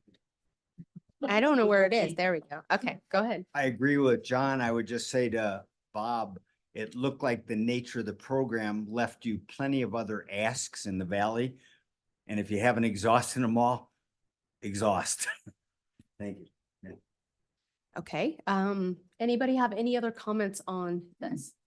Okay, I guess I would just say if you come back with other communities that will support $1,000 from Carbondale, $1,000 from Basalt, I would absolutely vote to help support in a similar fashion. That's just me. okay. Counselor Dem. Counselor Godes, could you include that in the motion? I would include that in the motion. I would include in the motion that if you went to the other communities in the valley that is represented, that you would then come back to us and ask us for an ask that would be commensurate with the support of other communities. Is that what we're looking for? That's absolutely what I'm looking for. Thank you. I would amend the second. Okay, my inclination on this one, Kiwanis is a long time local organization. We still have FAB money rolling like from 2023. I think theoretically, your position has merit and that we have a structure. And I think we're seeing, that the majority recognize that structure and that they make the applications. That's why every single year we're getting more FAB requests and more asks. But knowing that the timeliness of this, recognizing that if we give him this money, you will never, ever come in front of us again. You will always go through the FAB. My inclination is to say, like, this is something, what did I hear you say? 50 years of a tradition that you brought back? To me, that's what makes a community is like opportunities like this. And not that you're being flippant, but the idea is that if this is make or break between an event, I will make exceptions to this because I absolutely support this type of activity. If there's some quirky kid who wants to show everybody a talent that's different than everything else that's out there that they've been practicing in front of their mirror for weeks, this is the kind of stuff I like. This is why I like Glenwood. And I'm not going to be the person who is the line in the sand between this experience happening. Was that an emotional plea? Okay, Aaron Zielinski has a comment. So here's my only comment. I'm reading through, your letter and I'm looking at things. Applications open on January 22nd. Today is January 18th. But they don't fund until April or something. Today is January 18th. What I'm wondering is how did you get this far down the process of planning this event without the funding in place? Because this is the very definition of the 11th hour. And so I'm just curious, if we were to support this, how did we get ourselves in this position where we're being asked to make this gap funding with so little time to even give you a chance to go out and seek other community funding? And I am sorry, but we're not actually supposed to take. Yeah, we can't take. So what I heard him say though, is that his major sponsor backed out. And that's what caused this gap. That's what I heard. So I think there's a motion on the table. Unless somebody wants to amend their motion, we vote on the motion. Okay. And Sorry. the motion is a no, so Well, yes, indirect, no. it's an indirect no. It's a go ask that's- for other no, that's not- communities. There you go. Okay, I will clarify the Counselor, motion. great. The motion is that, not today for the amount that is asked. The motion is to restate it, that we encourage the applicant to go to other communities, get support from the other communities, and then come back and ask us for a commensurate support. So it is a go forth, be prosperous, teach a man to fish, and come back. And at that point, I think that there'll be much more significant support. That's the motion. Counselor Schachter. I did the second, I would just ask John, when you say go to other communities, is it reasonable to say to go to other potential donors? Because that could be school districts and communities, and come back to us with what you've accomplished. Yeah, communities, organizations, sponsors, absolutely, I'll amend that. Broaden- And I'll just say, putting this back to FAB is possibly the coin flip, because this doesn't check like 6 of the 7 boxes of FAB, because we don't know that these kids that are getting scholarships are Glenwood Springs kids. So I think this actually is more of a yes than kicking it to FAB, where it could not be received favorably because they're more dollars and cents than us soft-hearted liberals. So I'll I'll second the motion with the understanding what we're saying is come back to us with potential donors replacing that major sponsor, and we'll consider a commensurate contribution. Yes. Thank you. I have to make one last comment, and that is that there's not enough support, it doesn't sound like, for us to give you this money. So I am gonna probably support this, because at least this is an avenue for you to get some. And then that is that you go out and ask and come back, then, we'll meet again the first week of February. So let's call the question. Shelley, if you want to, Shelley's supportive of that. Okay, we're missing 2. All right, we're missing one. Who are we missing? You. Oh, sorry. I swear I hit it. You guys, this Okay. is, I am. It passes. It's unanimous. I swear I hit it. I'm getting a little tired. The last thing I have in my council comment is the next cast meeting is next week in Crested Butte. There's still opportunities to sign up. It is a valuable experience, and there's still some tickets left for skiing the following Friday on the house. So that's one of the perks of the winter cast meeting. I was elected for another year term as president of cast. So you'll have to endure me crowing about cast and how great they are for the next year. Counselor Zelinski. So I didn't do the simulation, the police simulation. I just got to watch. And I don't think I could do it, actually. I think I would be so awkward and weird, it would not even work. But it was very impressive to watch it. And so I do appreciate that. And I think it's a great training tool.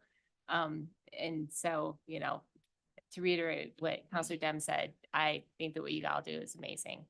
And about the Housing Coalition, I'm really pleased that we were able to move forward on the senior housing project. One of the things that really struck me today in kind of sitting in on that was some of the housing numbers. They really got into the nuts and bolts of accessibility, and final conclusion is that there's not a home on the market that's really accessible at any income level, which kind of boggles the mind. And then the other thing that I think that is really important to note is a lot of the solutions that are being sought are not development based. They're looking at other ways of deed buy downs and assistance and some other things to kind of increase that.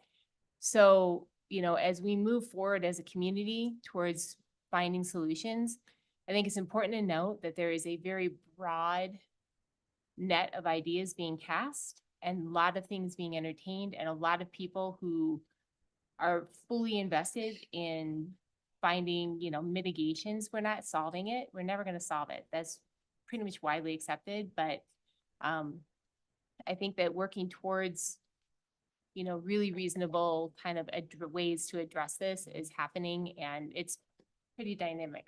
So I appreciate the work that's being done. Thank you. I agree with all those. Thank you guys so much. I had taken, what do you call it? Okay. Counselor Kalpasam, I'll go and then I'll let you go next. I had taken off, I was out of town for our last meeting. So it's been a little while since I had seen you all. So I miss you. I enjoy working together with you guys. And I believe that you all serve this community with such integrity and passion, just wanting what's good for the community. You ask really thoughtful, great questions. You look at things from all perspectives. I don't see you, coming in with hidden agendas. And I'm very fortunate to serve with you guys. So thank you. And I look forward to serving with you in 2024. Shelley Kelp. Thank you. And I'm so glad to hear that a couple of you at least were at the regional housing workshop today up in Basalt, because I had to miss it this morning, and just due to my illness that I picked up. And so I'm glad to hear people were there. And my comment has to do with that. A couple of meetings ago, we talked about relaxing and working on some infill, kind of that missing middle housing that of allowing either duplexes or even considering triplexes. And we had a housing commission following our meeting and our discussion of it. And I have to say, Housing Commission was a little bit disappointed in us, because with all the work that staff had done, and considering that this whole issue was actually brought up with council to begin with, and then for us not to either take action on it, but we've kind of pushed it off. And we did have good data. We had a survey that was done that showed quite, decent support for the concept within the city. So I was wondering if we can find out when that is coming back. I was looking at the work session schedule, and I don't see it on there. I do see the discussion about ADUs, but I would just suggest to council that before we open up a new topic of allowing an additional ADU, why don't we kind of go back to this one and consider again either working on duplexes, or at least give a good direction to staff on how we want to move that forward. Just wondering if there's some support on council to do that. Councilor Godes. So I believe when we tabled it, I could be wrong, that we tabled it until February. I believe that there is a motion that, does February strike anybody? I think It's actually an action item. It's not a work session. Okay, in February? In February. Yeah. Okay. February. Is it in 15th. February? Yeah. February 15th. Second meeting in February. Yep. Okay. Okay. Glad to hear it then. Thanks. Okay. Anything else, Councilor Coe?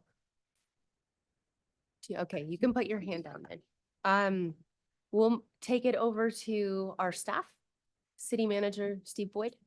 Yeah, thank you. Couple things. On Monday, the 29th, I believe, from 4 to 6 at Mortgage Commons, the governor is going to be here to do the State of the State address. At the same time, or roughly the same time, there's a meeting in Denver, which is the CWCB meeting, where they're going to talk about Shoshone. So we might want to, coordinate a little bit so that we could get a couple of you at each of those events. I think I can make it to the governor's event, but maybe if a couple of you guys could get down to Denver and a couple could come to the governor, that would be good. Just let Sarah know, who can be at what, and we'll notice both of the events. So no worries there. What time is that? I don't know what time CWCB is. It's a 2-day board meeting, so I don't know the answer to that yet. The governor, I think, is the 29th at 4 to o'clock. 6, but I heard that was just a time block, and that there's some that slightly tentative 4 to 4:30ish. Yeah. Yeah. Okay, as we know more, I'll push that out. Okay, But be perfect. thinking about Thank it if you guys can make one of those. The governor. Okay, good. Thank you. Okay, great. Next thing, on Monday, February 5th, we're doing a live fire training at the Boneyard. Thank you, Mayor Wusso and Mayor Pro Tem Dem, for coming to the police thing. It Yeah. really is helpful to do that kind of thing if you're, charged with allocating resources, because if you go to this fire thing, you'll understand why these guys want bunker gear, right? So if you can make it to that, please do. Just let us know and we can arrange to carpool out and that kind of stuff. Couple of fast project updates. 3110 South Grand is the trailer park. There was some confusion about the size of the lot. There was some confusion about the notification process, and there were a couple of things that kind of happened there. They are working with the residents right now to try and get an offer together. We won't know enough to really have a discussion about this until the second meeting in February. So we think that we'll have a work session on that, and I can tell you guys where that project is. The mini golf property that we've looked at for a fire station, Gary and Hannah and I have been engaging with Bob Hinkie, the broker, and Don Hicks. That again is going to come back, I think, to you guys for a work session on February 15th, and we'll know a lot more about the situation there.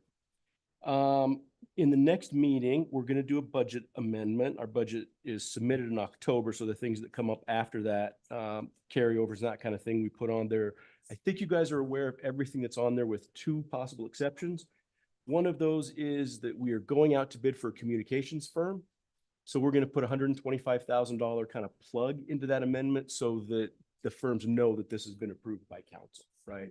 Otherwise, they're less likely to apply. The other one is we applied for a grant from DOLA on the Habitat 8th and Midland area. We didn't get the whole grant. We got about $141,000. So I'll appropriate both the revenue and the expenditure. It's a pass through to Habitat. We're going to go ahead and release those funds, even though we won't get them from DOLA until there's a building permit, but they have real costs with designers and stuff. So we can carry those funds, and we're going to go ahead and do that unless there's any objection to that. And then the last thing is Sarah Weigel knows that, you know, we're going into 2024. It's going to be an awesome year. Hydration is everything. So that's why you have a gift of, you know, a Yeti thing to stay hydrated. They during the let course of the year. everybody open it. Right? Very nice. Did you see it? Yeah. Yes, it was very nice. That was Sarah's idea, and she did the homework on that. So thank you, Sarah. Thank you. They're- Thank you all so much. They're They're awesome. Stanley Cups? I think they're Yeti. Yeah. Thank you. And there's actually, there's really no prohibition for what you put in those. That's up to you. They're opaque. They're opaque. You can't see. It's your cup. It's your cup. Thank you. It's your cup. Clarity might not get approved. Fair enough. Very appreciated. I think that's it for me. Thank you, guys. Thank you. Yeah, go ahead. Hold on one second. Let's get you lit up. So the RFP is going out for the communications firm, and this is a question, and I don't care what the answer is. I just thought I'd ask the question is this is a very council driven thing where we've been very active in wanting this position. I just kind of wondered, do we want to play any role in, you know, having staff take the top three, assuming there is three, but having like, we've done this a couple other times where the staff has kind of vetted the top three and then we've kind of looked at it and go, we like this, we don't like this. Whether we're the final decision makers or not, do we want to have any role in selecting the person who's going to be working with us on our behalf in this? Like I said, I don't care. I just thought I'd ask the So question. let me ask, because Steve might already have a plan for that. Actually, I do sort of have a plan for that. We had our kickoff call today, and we had a number of firms on the line with us. We had a pretty good turnout. So I expect that we'll have a pretty robust group of responses. And what I think we'd like to do, we have a question deadline. We'll answer those questions, and then we'll have kind of a first round of, you know, just kind of brief interviews. We'll then have a group of 3 or 4 probably that we want to actually bring in here, or at least get them, you know, online to do an interview. And it might be good to do that during a work session so that you guys can sit in on that. This really should be, you know, your call as much as possible. So if you guys are amenable to that, I think that's the plan that we've got in mind. Great. Thank you. Good. Perfect. Okay. Carl Hanlon. All right, now we got to do fun stuff that we didn't do earlier. Okay. In your packet, there are 3 questions that the URA board, which you all happen to sit on, Yep. ask for you to kind of give some feedback. We have a URA meeting on Monday. So because you know all of that, I'm not going to do a ton of background. I'm really just kind of looking for some guidance. Okay. The first one is, should the URA governing documents be amended to include condemnation powers? Recognizing that if we amend to include those powers, we do need to update the blight study information. And that comes at a cost. And I don't know if Hannah knows off the top of her head what that cost might be. I'm guessing I can't remember, there was a bid on that and it was like 25 or 25,000 or so. It's probably something we should do regardless, but in conjunction with that change, we would need to do it. So. Is that the first action? That's the first question that if I get some direction on, doesn't have to be a motion. We were going to do this. This is kind of a work session-y kind of So- thing. However you want to do it. I think we should just motion it. Motion's Yeah. great. I'll make a motion. Yeah, motion, go ahead. Yeah. Mics are nice. So you need to, Nice. you need to make the motion. Hold on. I'll make a motion that we appropriate the monies in the $25,000 range in order to do a conditions study in order to move forward with the condemnation powers. Okay, hold on, we'll just do Mitchell. I'm gonna do a second. I had a question. Oh, you had a question. Okay, hold on. Counselor Dem. Second. Okay. Counselor Weimer. We're not always like this. Yeah.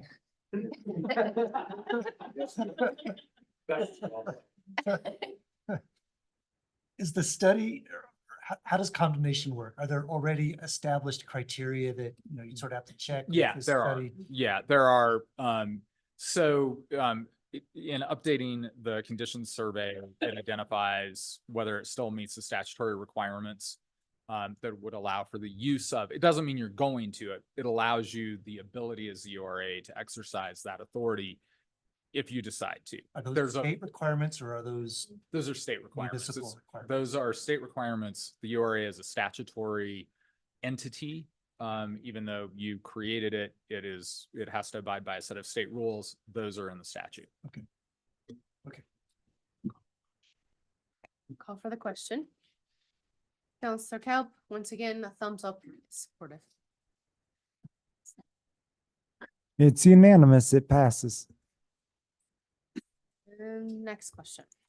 All right, next question is whether or not the URA should consider and make recommendations to you as a governing body regarding the expansion into some other areas. This would tie into the monies appropriated for that condition survey. So that's really it. So just so you understand, with a URA, it applies to it can operate, it doesn't have to be contiguous. It can operate different plan areas anywhere in town. So there has been some discussion about like say the old Safeway property, which is continuing to decline. There's been some interest in property owners which are actually adjacent to the current URA plan area about possibly participating because they see an advantage there. So those are really probably the two primary areas I think that the URA board was looking at that they might want it to expand. And so they were looking for some guidance and information from you if you guys would like to do that. Look for a motion. Counselor Dem. Thank you. I would move that we do approve and let the URA board expand the area. Second. Any questions? Okay, call the question. Counselor Kelp. There we go. Thumbs up from her. It's unanimous. It passes. And the last question. All right, so the last one is maybe the most complicated in the sense that it would trigger the beginning of a negotiation process. But underneath the urban renewal statute, you can use two different types of tax increment. One is a sales tax increment, which would apply only to your sales tax and which you put in place for the current plan area. The other one you could consider using is a property tax, TIF, tax increment financing. And at the last board meeting, I thought it was interesting because even John Martin from the county sort of indicated an interest that maybe that's the only way we can fund the kind of redevelopment that we need to. Recognizing that if we trigger that process, there's a negotiation with all of the taxing entities that would be affected as to sort of what that ratio or proportion of increment the URA would be taking. And I wouldn't normally have recommended this other than those kind of comments that we got. I think from my perspective, and a redevelopment perspective, it is one of the most effective tools is a property tax increment because it is much more reliable in terms of being able to kind of fund redevelopment as opposed to sales tax, which is, as you know, the sales tax environment is tough right now. So with that, looking for some guidance and emotion on that one. I move that we Hold on 1 second. Oh, you're lit up. I sorry. am, I'm already lit up. yo. Not quite yet, but I move that Okay. we got the governing documents be amended to include a property tax tip for the existing project areas. Second. Any questions Just a or? question of clarification. Hold on, light up yourself. Not lit. You're not lit. You're not lit. Okay, now you are. So just clarification, that would involve some property tax increment that involves all the taxing entities that get property tax in the designated area only? In the designated area only. And so, all of those entities, Including school district. river district, and whoever. whoever is a taxing entity, it would trigger a sort of negotiation and conversation about how, and if that increment, you know, how much it would Whatever it be, is. whatever it is. And I think it wouldn't be a simple or short process, but I do think that there's an opportunity there. And the way the statute is, you are forced through kind of a negotiation process, which is a positive, I think, in building those relationships. And just, does it require unanimous approval from all the entities, you know? The deal with each one can be a little bit different, is what I've seen in other areas. It may be that, say, for instance, the county is all in on trying to see redevelopment. They're going to give 100% for X number of years. Maybe, the river district is, but the school district is like, look, we just can't afford to lose anything. You just have that conversation with each one individually. Thank you. So. Counselor Zelinski has a question as well. So more of a comment than a question, but that was one of the things that struck me with the first, I think it was my first ever URA board meeting, and maybe the second, the presentation one, but that it really seemed to really take him back that we didn't have that in place. And in learning more about it, it does really seem like that is the only legitimate way to really move this forward. And because this has been kicked around for so long, I think that it's really important that we start to take the steps that are necessary to make things happen. And I think this is really critical to that. Let's go ahead and call the question. And she either had a question or she's supportive of it. Okay. I had a question, but I'll go ahead and support it. Okay, thank you. It passes. It's unanimous. Okay, perfect. Last couple of comments. One, if for the folks that, if anybody is going to go to CWCB in Denver, why don't you get together with me and I can give you, beyond the kind of the packet that the River District sent out, I can give you some background and history that may just kind of like flesh out sort of where we're at in that process. So I'm happy to do that. And I actually think that meeting is, I think they feel like it's going to be somewhere between 11 and 1:30 is what I thought I saw in the email that came out on the 29th. That, and then I would put in a plug that the cast meeting, Jonathan has been able to round up the largest cast meeting ever. I think it has over 100 participants right now, including representatives from Nagusa's office and from Bennett's office. And I think they're hoping to get somebody there from the governor's office. And also a plug for one of my other clients. It's in Crest to be a great place to go. And they got like, snow is epic. The snow is epic. They got like 50 inches of snow over the weekend. So there you go. Thank you. So before we finish, Carl, can I ask, we're going to need, it occurs to me, a budget for our URA. We don't have that yet. Do I need to get that on the agenda for Monday and pass at least a $25,000 budget funded from our general fund to pay for what we talked about here? Okay, I'll get with you, Ryan, but we'll get that on the agenda. Yeah, I think that'd be. So Dem. I'll do that now. Just real quick, are we moving on? Sorry. Yeah. Okay. Item 19, our council social event location would probably be Doc Holidays, I assume. We're moving on to that. Thank you. And with that, I would move to adjourn. Perfect. And there's a second. Is there a second? Second. Great. All those in favor? Aye. Any opposed? Okay, motion passes unanimously. Have a great evening, everyone. Shelley, Night, everyone.